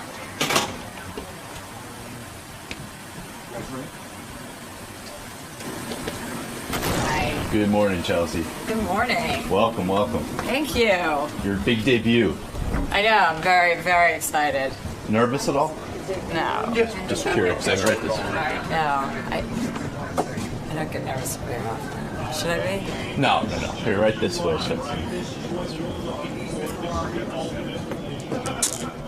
You guys used to be co-workers of sorts. Who, Howard and I? Yeah, when he was on E. Oh, yeah, I wasn't on E when Howard was on E. I don't You guys think. never crossed paths? No, never. But so what's going on with you? What's new? Well, I'm here. Mhm. I'm in New York. I woke up about 30 minutes ago. That's got to be tough for a West Coast-based person like yourself. It is. It's very tough. I was wondering how he does this job every day. It's something that would not be good for me. I'm No. not a morning person. I don't think he is either, but I don't think anyone's really a morning person, No. except for babies. I don't think 4 in the morning is really, yeah, you're right, isn't No. good for anyone except for... But it feels good to have a camera 3 inches away from my face. I know, I was hoping I'd get even closer, too.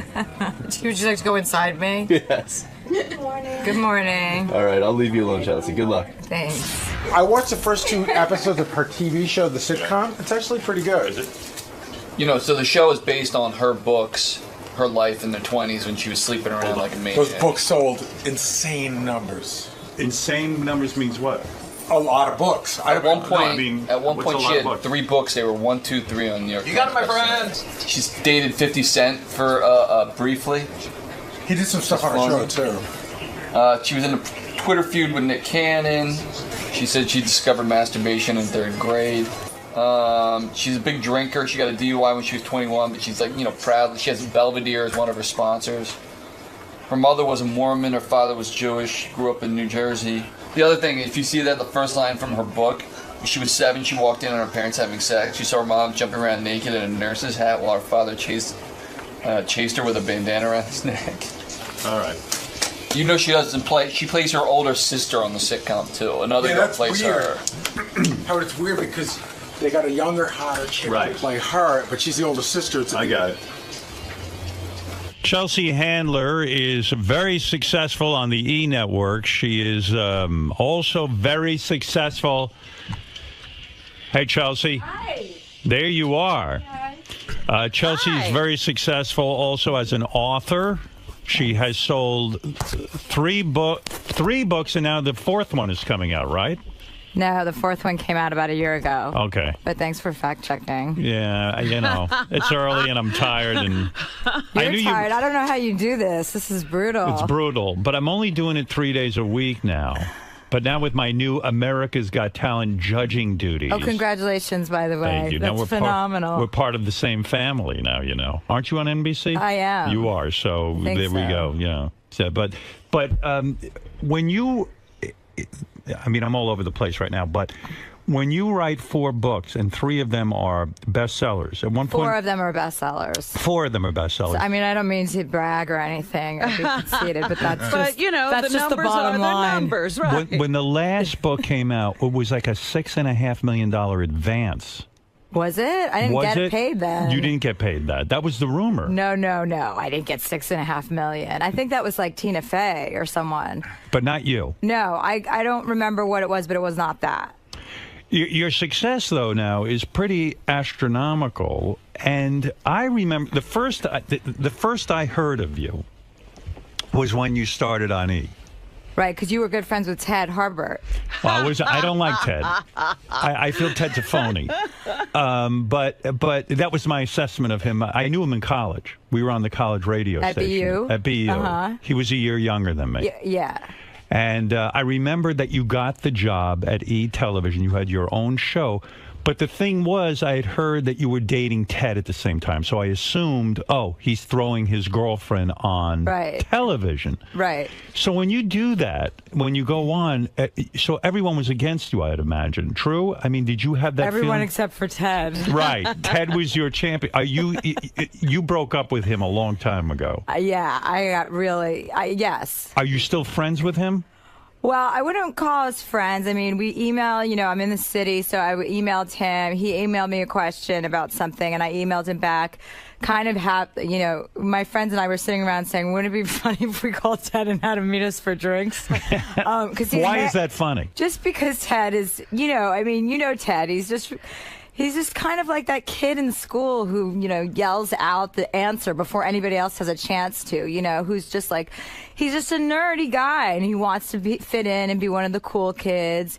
And he would come to like writers' meetings at the show at 𝗛cie lately. And he was he wanted to be in on the joke, and he was kind of the joke, you know. He was just he's a very, very silly guy, and he's not the most, what you said earlier, he's not the most, you know, he tries very hard, so I have some sympathy for him. Were you in love with him? At some point, yes. You were. And he was your boss. Well, the show started before he and I got together. When we were collaborating on the show, that's when he was separated from his wife, and he was kind of, you know, after me. And I was like, okay. And I, you know, at the time, I was, you know, this was like 5 years ago or something. I thought there was something kind of interesting about him. He's very smart. Right. He knew a lot about TV, you know. And then I moved in with him, and I was like, oh, my God, I'm going to fucking kill this guy. So, I mean, is that what killed the relationship? Because you were working together, he was your boss, then he moves in, and you need your space. Well, yeah, I would come home from work, I would do my show, and I would come home from work, and he's like, do you want to watch your show? And I'd be like, no, I just came from my show. Like, I don't want to watch myself on television. So that kills the relationship. Does that always kill a relationship for you when a guy moves in? Are you just such an independent, strong woman that you can't live with a guy? I would probably say that that's true. I mean, he's the only man I've ever lived with, and I don't think it's very hard to live with someone. I live with my brother and a lesbian from Dallas right now in Los Angeles. I like people in my house, but I don't necessarily want somebody in my room all the time. So you're one of those people, like people might think you're a loner, but you're actually a people addict. You need someone around all the time. Yeah. But you try to act like you're independent. Yeah, but not a relationship. No, I like relationships. I like short-term relationships mostly, or long-distance relationships under the right circumstances, you know. But I I come from a big family, so I like to have everybody around me. I like people to know they're there. If you want to interact, you can walk downstairs, do whatever. Or if you want to go upstairs and be alone, you can do either. I definitely don't like to be alone in a big house. Freedom is a big deal for you then. Is it freedom? I like to fly around, do whatever I want, bring my friend. I always bring a lot of people What is it that with you me. do that you have to do that a guy could hold you back from doing? Masturbate. I masturbate all day long. Do you? No, I don't, actually. Right. I never masturbate, actually. You used to masturbate a lot when you were younger, Yeah, right? I did. Before I knew what I was doing was masturbating. Right. And But you that would, was on a playground, so it was totally legal. and when you masturbated, what did you think about? Would you think about guys you wanted to have sex with or guys you had had sex with? No, I was 8, so I wasn't having sex. No, you were masturbating when you were older. No. I had a thing. I had a thing on the play when you're a little girl and you discover you're riding on the monkey bars and then all of a sudden the bell rings and you're like, Right. I can't go back to class. It's not even about sex. It's just about that sensation. The release. Yes. But as a teenager, you didn't masturbate? No. I kind of always thought masturbating was just I don't want to sit around jerking off. I thought it was a waste of time, and I figure if I'm going to have sex with a guy, I'll have sex with a guy. Were you popular? You're very pretty. Were you popular in high school? Because as a comedian, I would think, it's sort of a fine line. You've got to be a hard ass, you got to be this and that and the other thing, and at the same time, you were the pretty girl. And everyone would say, well, pretty girls can't be funny. Well, I was a little chunky. I wasn't fat or anything, but I definitely wasn't popular. I would go in and out of groups. I would be in the popular group, and then I would do something, and they would all hate me. And then I would go into the less popular girls, and then somehow I would piss them off, and then I'd just switch schools. But you make it seem like you were out of control. You were proud of the fact that you had a DUI when you were 21 years old. I wasn't proud of it. I just wasn't lying about it. Right. You were upfront. I'm a big proponent of just say what your shortcomings are and be honest about who you are. As long as you're honest, then nobody can ever say, oh, you fucking lied to me.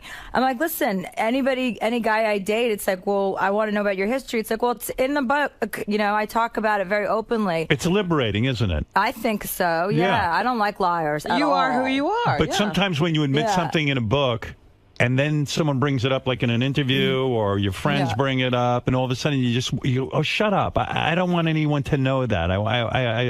I've written things in my books that I go, oh, fuck, why did I write that? Because then it's out there. I guess I was in some sort of la-la land where I thought, no one will ever bring this up to me, Right. it'll all be quiet. I'll never have children one day, this kind of thing. Right. And then it all bites you in the ass, doesn't it? Well, that's why I'm not going to have any children. Right. You know that for a fact. Yeah, I got my tubes tied on the way here this morning. Perfect. I knew it. You looked a little... You're the perfect girl. Peeking. Where'd you grow up? In Boston? Livingston, New Jersey. Oh, Livingston, New Jersey. And you're growing up, and you're in the in crowd, you're out of the in crowd, but men play an essential role in your life? Are you always the girl with a boyfriend? No, I mean, I have relationships, and then I take nice long breaks in between. When Ted and I lived together for 4 years, and I literally woke up one morning, and I hadn't been drinking for 2 weeks because I was getting ready for this Shape cover photo shoot, with that magazine. And I hadn't been drinking. And so my mind was I was almost hallucinating because I drink on a regular basis. And I was... So you had the DTs? So, no, but I was just so clear-headed. When you don't drink for a while, you're just Reality looks kind of weird. Oh my God, wait, what the hell am I doing? And I literally woke up and I looked at Ted. I'm I gotta go. I'm taking the dog and I'm moving out. I go, this is it. That was the breakup. Yeah, that was it. And he was like, Chelsea, he's you haven't been drinking in 2 weeks. You're not thinking clearly. You need to drink.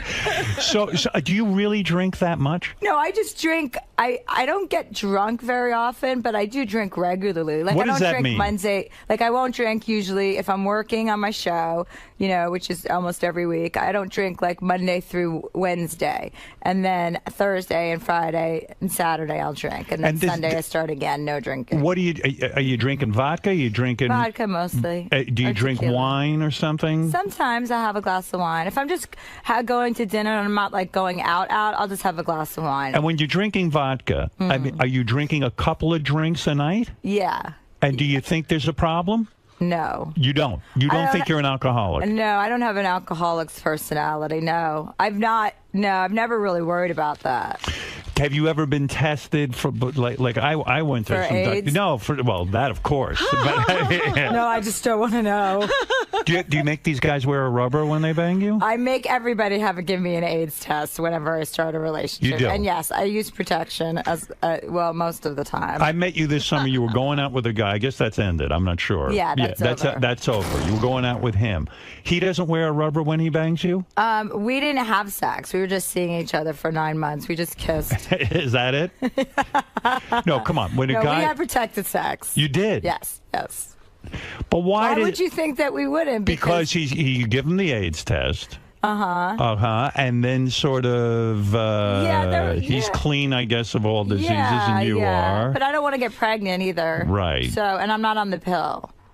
And you would never take the pill. No. Because why should you put chemicals in your body? Well, right. I already drink all the time. I don't need the pill on me. Right. Like, I have enough stuff.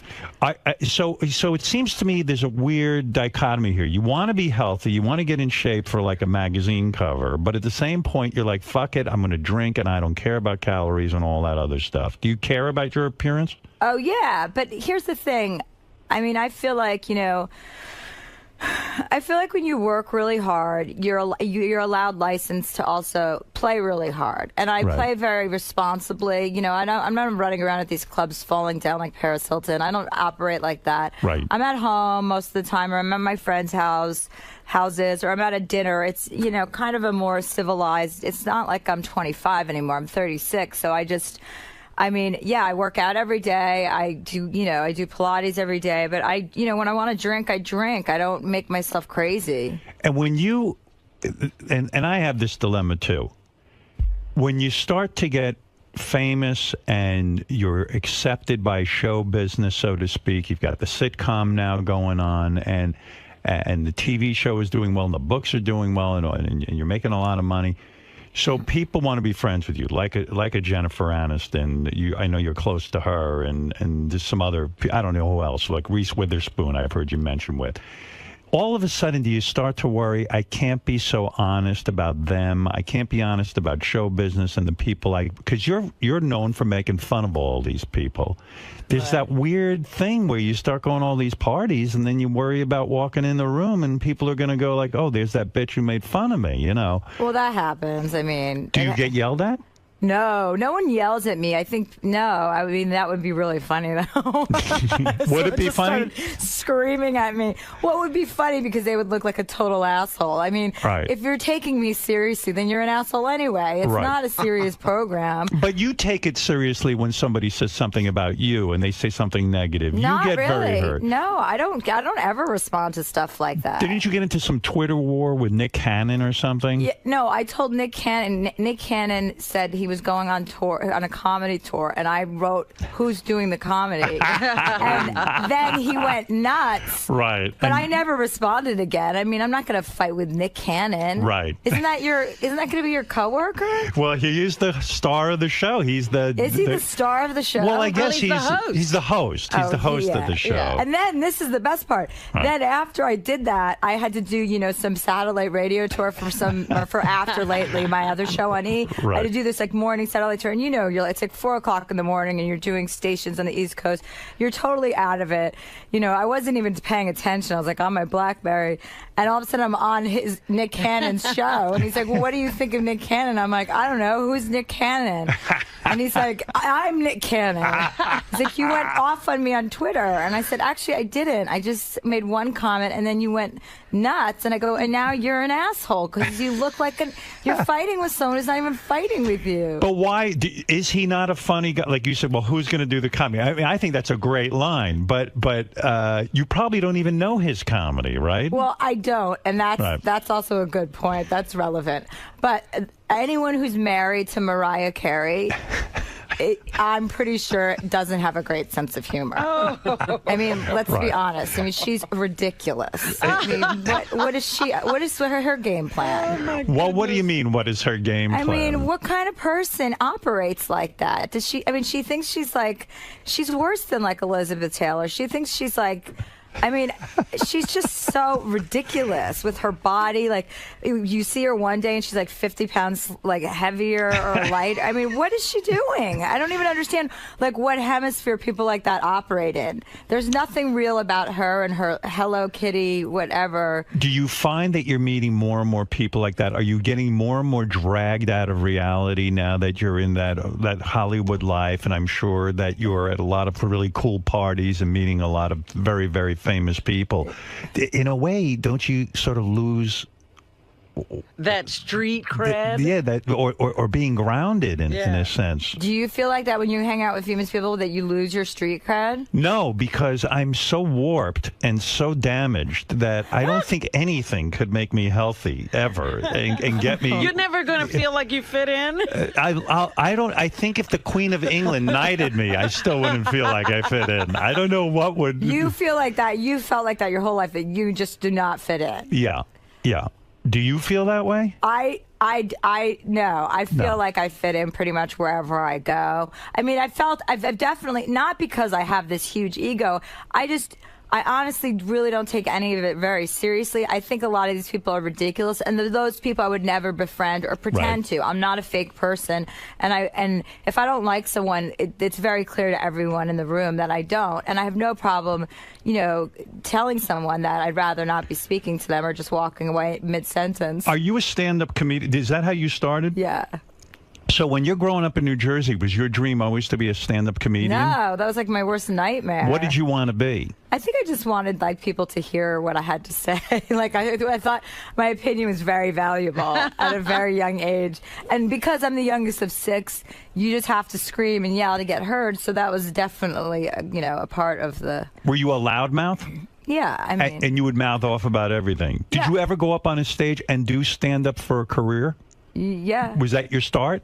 Yeah, that's how I started, yeah. And you'd go up and you'd do your thing and you'd talk. Were you good at it?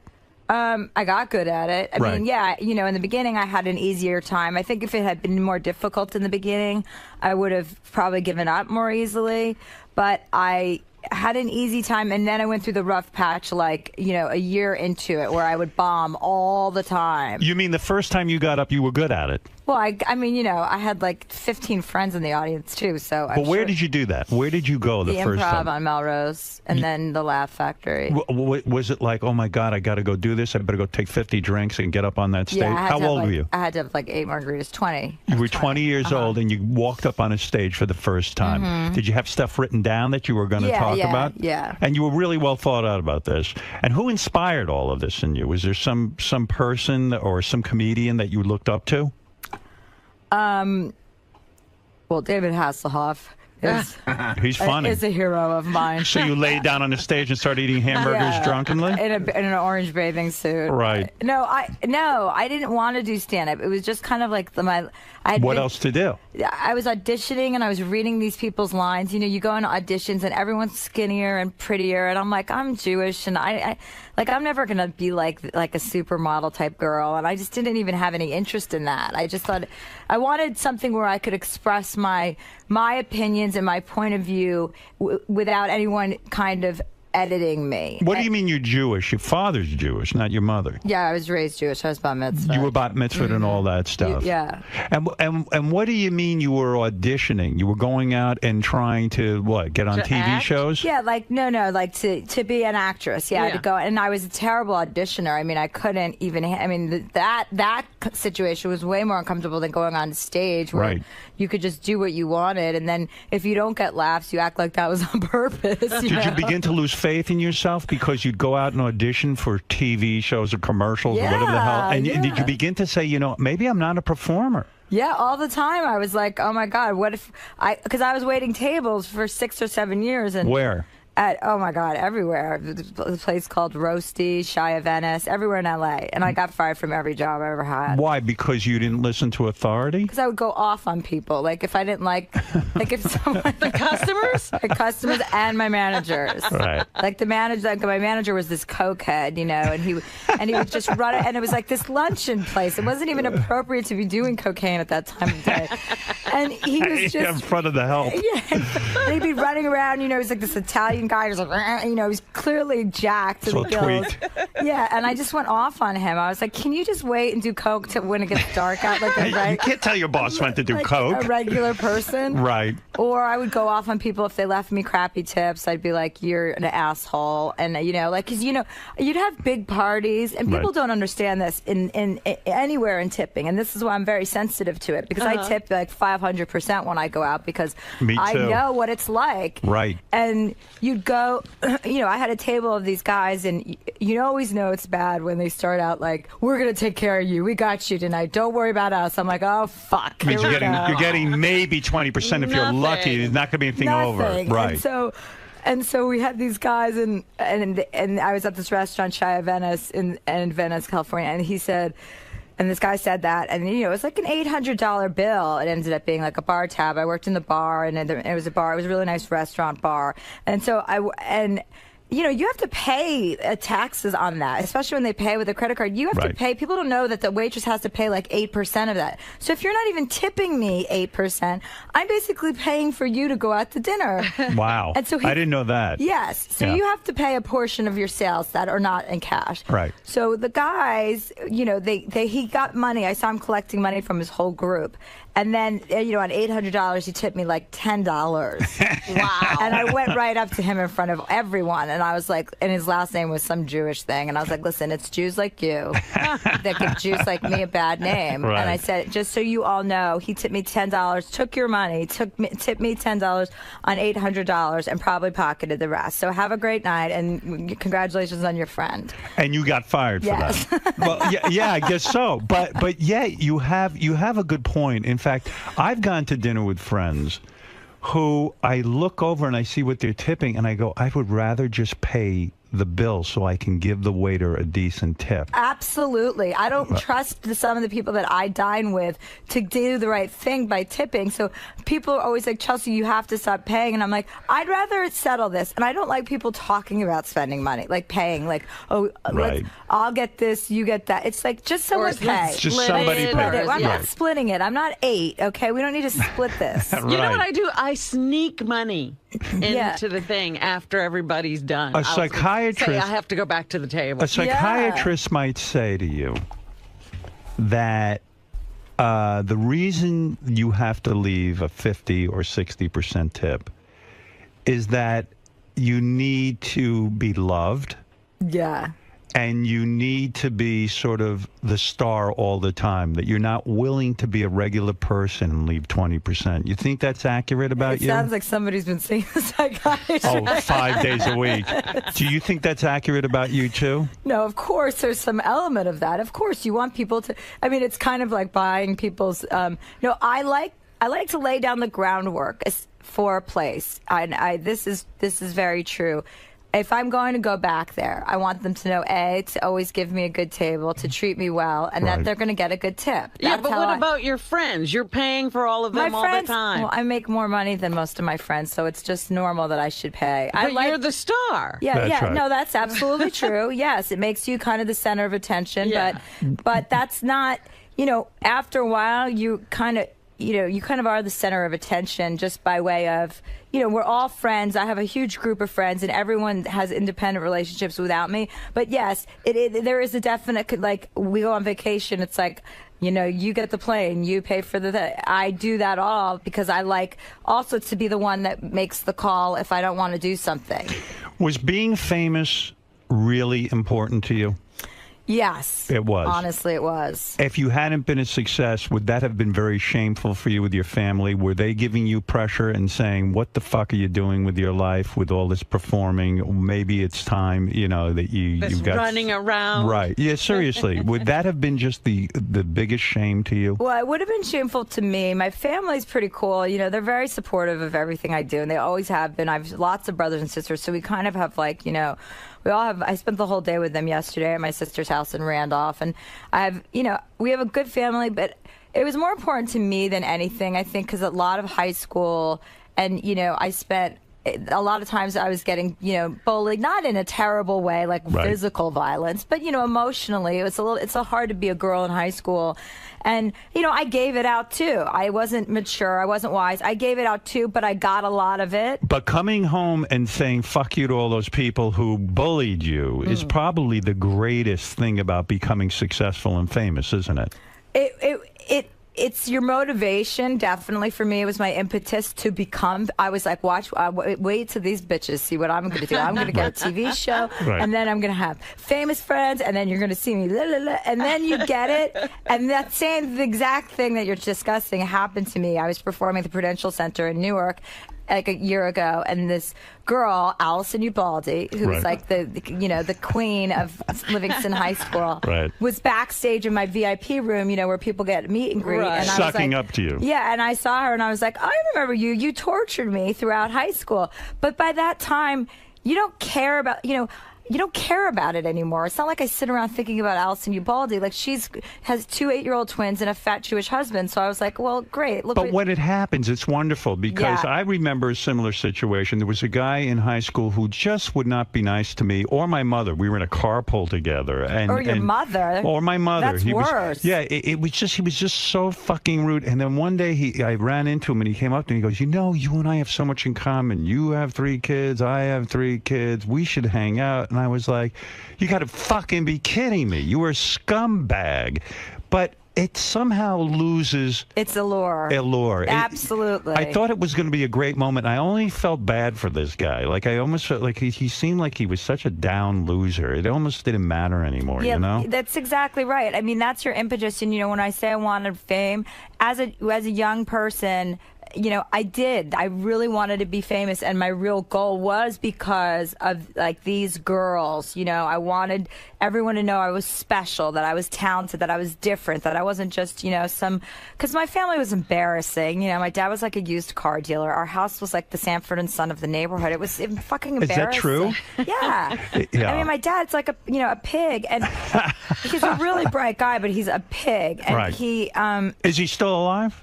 Yeah, I just was with him yesterday, watching him drool all over himself. Your parents are still married? My mom died like 5 years ago, but my dad killed her.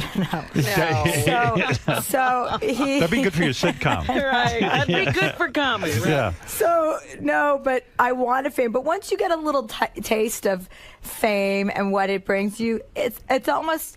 I don't know if you feel this way, but I feel like like a little goes a long way, because I have the perfect thing. I'm not in the tabloids. I don't get my photograph taken a lot. People are, I think most of the press think I'm like one of them. Right. So I have kind of the best of both worlds, because I do pretty much whatever I want. I don't get followed on vacation. I don't get pictures. Why is that, though? Why are you not, in a sense, more famous? Well, I mean, you're selling all these books. Your TV show is highly rated. And yet you're somehow flying under the radar. I don't know, but it's pretty kind of fantastic when you think about it, because it works in both ways. Like, I get to go to great restaurants and get tables and get reservations where I need to, or the clubs I want to go to if I want to. Like, the other night, this weekend, we had a great, but it's they treat you well wherever you go, but I don't have paparazzi following me, so I'm like, God, it's a really good thing. Like, you want to be kind of, I think under the radar is a little bit cooler to be. I do too, but I also think when you're hanging, but I think there's ways to be under the radar, and a lot of people who you see in the tabloids every week go out of their way. You think they don't, but they do. They go out of their way. You can stay out of that stuff. Well, like people like Jen Aniston and Reese Witherspoon are not trying to get photographed. They honestly get followed. But people like the Kardashians or, Denise Richards, when she's standing in her high heels on a bikini at a pool, in a bikini at a pool, and you're like, I mean, really? Is that a candid shot? That no way. Yeah. That somebody got of you? Do you love reading the tabloids as much as I do? I love it. Why? Because why not? Because I used to, but every day at work, it's like, oh, God, like they're all so, because it's all made up. It's all the same. And it's all made up. I mean, I've read stories about myself that couldn't be further from the truth. So once you realize that it's all fake and just a story, and, Brad and Angelina are like, who, Jennifer doesn't want to get back with Brad? Big surprise. Yeah, they're still talking. But look how weird it gets, too. I mean, you became friends with Jennifer Aniston, and I think you felt an emotional involvement with her where you would go up on stage and say what you're feeling, and you'd go out there and say, you know what, Angelina Jolie is an asshole, whatever the hell you'd say. But by the way, but Jennifer then comes down on you and says, don't do that. You know, first of all, that that's never all happened. horseshit. That's all horseshit. First of Okay. all, I was talking about Angelina Jolie ever since she made out with her brother. Right. So I've been making fun of her, and I've been doing that in my set on my act for like a couple of years. By the time I had just gone to Cabo with Jen, and so when I came back, they made it sound like Jen all of a sudden divulged all this. To this day, Jen and I have never even discussed what happened with Brad. It's just not even like on her radar. Jen has a great ass. I'll tell you why. How I came to know this. I was at I was doing a benefit, and I forget what it was, but it was the one for Paul McCartney. He was there, and right. it was David Lynch. David Lynch Foundation. Yeah. Yeah. And I see a girl. I was with my wife. We were hanging out, and we were standing up. We're listening to some music, and I see, like 5 rows ahead of me, someone's ass. And I don't know. I'm not pervy like that, but I'm looking, and I go, oh my God, this is like the greatest ass I've ever seen on a woman. She's got a pretty amazing body. It was her ass. Yeah, she's got a nice ass. I don't think anyone would debate that. I don't think of her like that. I mean, I don't see her as very sexual, and yet in person there was a whole thing going on there between me and her ass. She's got a great body. Yeah, I mean... Where's it at with you, though, with guys? Because I'm thinking you're intimidating to men. I'm sure a lot of men really don't like me. Because you're opinionated, you got to be able to hold your own with you. You've got a lot of really, great ideas. Are you sarcastic and pithy like that in a relationship? Yeah, I mean, I'm like what I am. I mean, I'm like this all the time, but I love men. I really do. Like, I really love being with a man, and I'm not a cheater. Or, like, I don't like dating. If I'm dating somebody, even if it was like, 50 Cent. You dated 50 Cent? Yeah, you did. Yeah, I did. You had sex with him? Yeah. How was that? He seems like a stud, 50 Cent. He's actually a lot different than you would think. He's very sweet. Right. He's really sweet. He's got this great big smile, and his energy's just like he's like a big black teddy bear. Right. You just kind of want to like jump on him. And I never, I wasn't really, Was he the first black guy you ever were with? No. I've been with black guys in high school and stuff.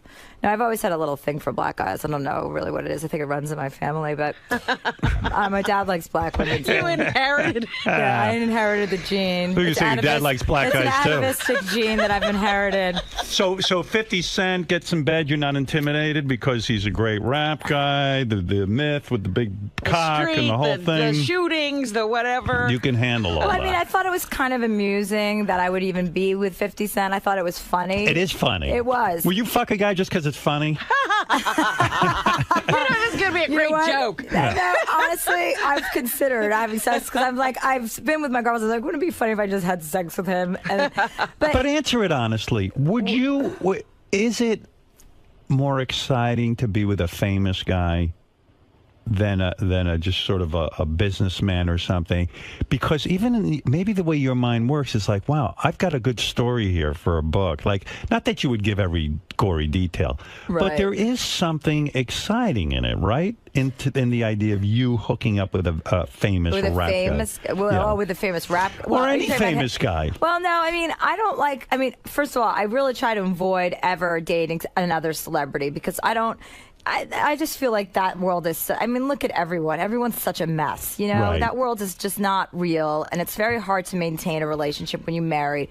When you marry, or you get involved with another celebrity, and you're away. Everyone's away. I mean, it's fun for a little hookup, but it's not going to ever be anything serious. But I definitely didn't. No, I didn't have sex with 50 Cent for attention. No. Was 50 Cent a one-nighter? No, we dated for like a couple months, and then we had a falling out. What was your falling out? I think you two have so much in common. Yeah, what do you? Did you call him 50 or 50? No, I called him. Sometimes I called him 25. Right. And sometimes I called him Curtis. I think that's his name. Curtis. Oh, if you're a girlfriend, you get to call him Curtis. I'm not going to call him Fitty. I mean, come on. I mean, I'm a Jewish woman. Like, it's ridiculous. And when you go over his house, there's a lot of black people people there, right? And you're the only white girl sometimes. Yeah, he was renting a house in Hollywood, and I live in Los Angeles, and so he was renting a house. He was doing an album, so he has like a whole little, coterie of, well, probably that's not the right word, but whatever. His driver and no, but he's very clean cut. I mean, I don't know if he was lying to me, but he doesn't do drugs. He doesn't even drink alcohol. Wow. He doesn't smoke pot. He doesn't do anything that I like. And so I was Do you like weed? Yeah, I smoke weed. Yeah. I mean, I don't smoke it a lot, but if it's available, I smoke it. Do you have medical marijuana? I don't have a license for myself, but I have people give it to me. Right. The chocolate stuff. You love it. Which is very strong. So Right. I try. I can't really do that. But And you don't get paranoid when you smoke? No. You're okay. You get paranoid. Yeah, I can't handle it. I can't handle a lot. You're a mess. I can't handle leaving the house. What about alcohol? I think I'm stopping drinking, but I've been drinking. I started drinking when I was 40, and I've been drinking ever since. And what do you drink? I just drink wine or sometimes vodka. But I'm thinking of stopping. Well, you're really like calorie conscious, right? Yeah, well, you and Beth, aren't you guys kind of like? Beth drinks. She could care less about the calories. Oh, okay. She's a freak. She can eat and drink, and nothing happens But why to her. are you thinking of stopping? What's the deal? That's a whole nother Probably just long. because it's one more thing for you to think about and obsess about. Yeah, and then I don't know. I mean, it's a long explanation, and it'll take away from you, and this is about you. Well, so, the thing is, when you're thinking about drinking like that, then drinking is a problem. yeah. Well, a lot of I people, like it a little too much. Does your personality change when you have a cocktail? No. I mean, I get happier. Yeah, but that's great. Yeah, and I relax a little more. Right, that's the point. Yeah, and So- I've cut it down to like 1 or 2 drinks. That's it. Right. Yeah, actually, I suck cock when I drink. Okay. All right, I don't want to talk about it. So you're. Where were we? 50 Cent. We're talking about 50 Right, Cent. right. So, okay, so he doesn't drink. He doesn't smoke pot. He didn't do anything. So I thought that was refreshing. I was like, Right. oh, that's fun, Because and so we hung Did you out. still do all that stuff around him, or did you Well, try I always to stick drink. with Yeah, him? I mean, I don't really like. I smoke pot once in a while, but yeah, I'd smoke pot around him. He just never wanted to. I mean, there's always someone around me who's got pot, so it's not hard to come by. When you're going out with a 50 Cent, are you always aware of race? Are you always aware that he's black and you're white? Well, yes. It's constantly. Well, I mean, how could I not be aware? What am You I? look at him and you see that. Yeah, Right. it's like what? I mean, you're black. Do you get off on the black and white thing? Is there something No. cool about it that you're a blonde girl? You're so It's light like the skinned. opposite. Yeah, is there something sort of incredibly erotic about that? Well, black guys are pretty, like, very, very masculine, and I Right. really like that. That's the No, aspect you that could I never like. go out with me then. And I like guys that are, I like guys that are in charge. And you know what? Does it enter into the sex? Does he ever say, No, you the white? sex was okay. I mean, it was just normal. It was fine. It wasn't Right. like mind blowing. I've had much better sex with other people, but it was good. I Who mean, was your best sex with? Not Ted, please. no, I mean, come on. no, Come on, not Ted. I don't know. who my best Andre, sex with that is. guy I met? No, I He don't seemed know. like a real nice guy, your boyfriend over the summer. I liked he him. is a nice guy. I mean, I don't know what happened there, but he seemed very, very intelligent and nice. He's intelligent. Yeah. Yeah. He's a guy, he's that relationship just ran its course. But On whose part, his or yours? well, I think it was mine. You got bored? No, I didn't get bored. I just, Maybe he was too mature for you. No, he's not too mature. We just, I can't really speak about him because he's actually the only person I've ever dated who asked me, please not, because he's like, you have an advantage that I don't, where you're in the media and you're constantly Right. on TV. And he's got 2 girls whom I respect and like really cared about. So Right. I'd rather not discuss him just because he asked me not to. Do you get heartbroken at the end of a relationship? Do you have to like not date someone for a couple of months and like get over something, or are you just like sort of? I like to take breaks in between. I mean, Yeah. it's hard. I mean, you can fool around with people and stuff, but I mean, not really date again right after, And in between boyfriends, you won't use a vibrator on yourself? No. You're not that sexually driven. No, I mean, I'm into sex when I'm seeing someone. I want to have sex with them all the time, but when I'm not, I don't like get horny. I'm not like I have girlfriends who are like, I'm so horny, and I'm Right. like, what? Why? Like, what would? That's not your thing. No. Is it important to you to put on a presentation for a man? Will you shave your vagina for him? Will you do that whole? Will you take all the hair off? No, I have laser hair removal, so all that's left there is like an E and an exclamation point. And you're saying that work? Oh, that's good. Are you saying that works hair removal? Because it really doesn't. It grows back. I mean, it does. Why doesn't did it? you do it? Did you do hair removal on your asshole? Not on my asshole. Because your asshole really is the biggest surprise part. My asshole is so disgusting. I can't imagine letting anyone back there to remove the hair from it. I mean, there were tufts of hair back there, honest to God, and dingleberries and everything. I just don't even want to talk about that. My asshole is so disgusting. That's a great beginning of a sentence. Did you remove hair? Did you have any hair in your asshole? I don't think so. No, but you removed the vagina hair. Did you do your underarms? My underarms, I did like my, just my bikini area, but there's still something there. I mean, I just I like clean, like hairless on women. I don't like a lot of hair. I'm blonde, mostly on my arms and stuff, so I don't really have to worry about it. My legs are kind of blonde, so. But will you ever go to a strip club with a guy?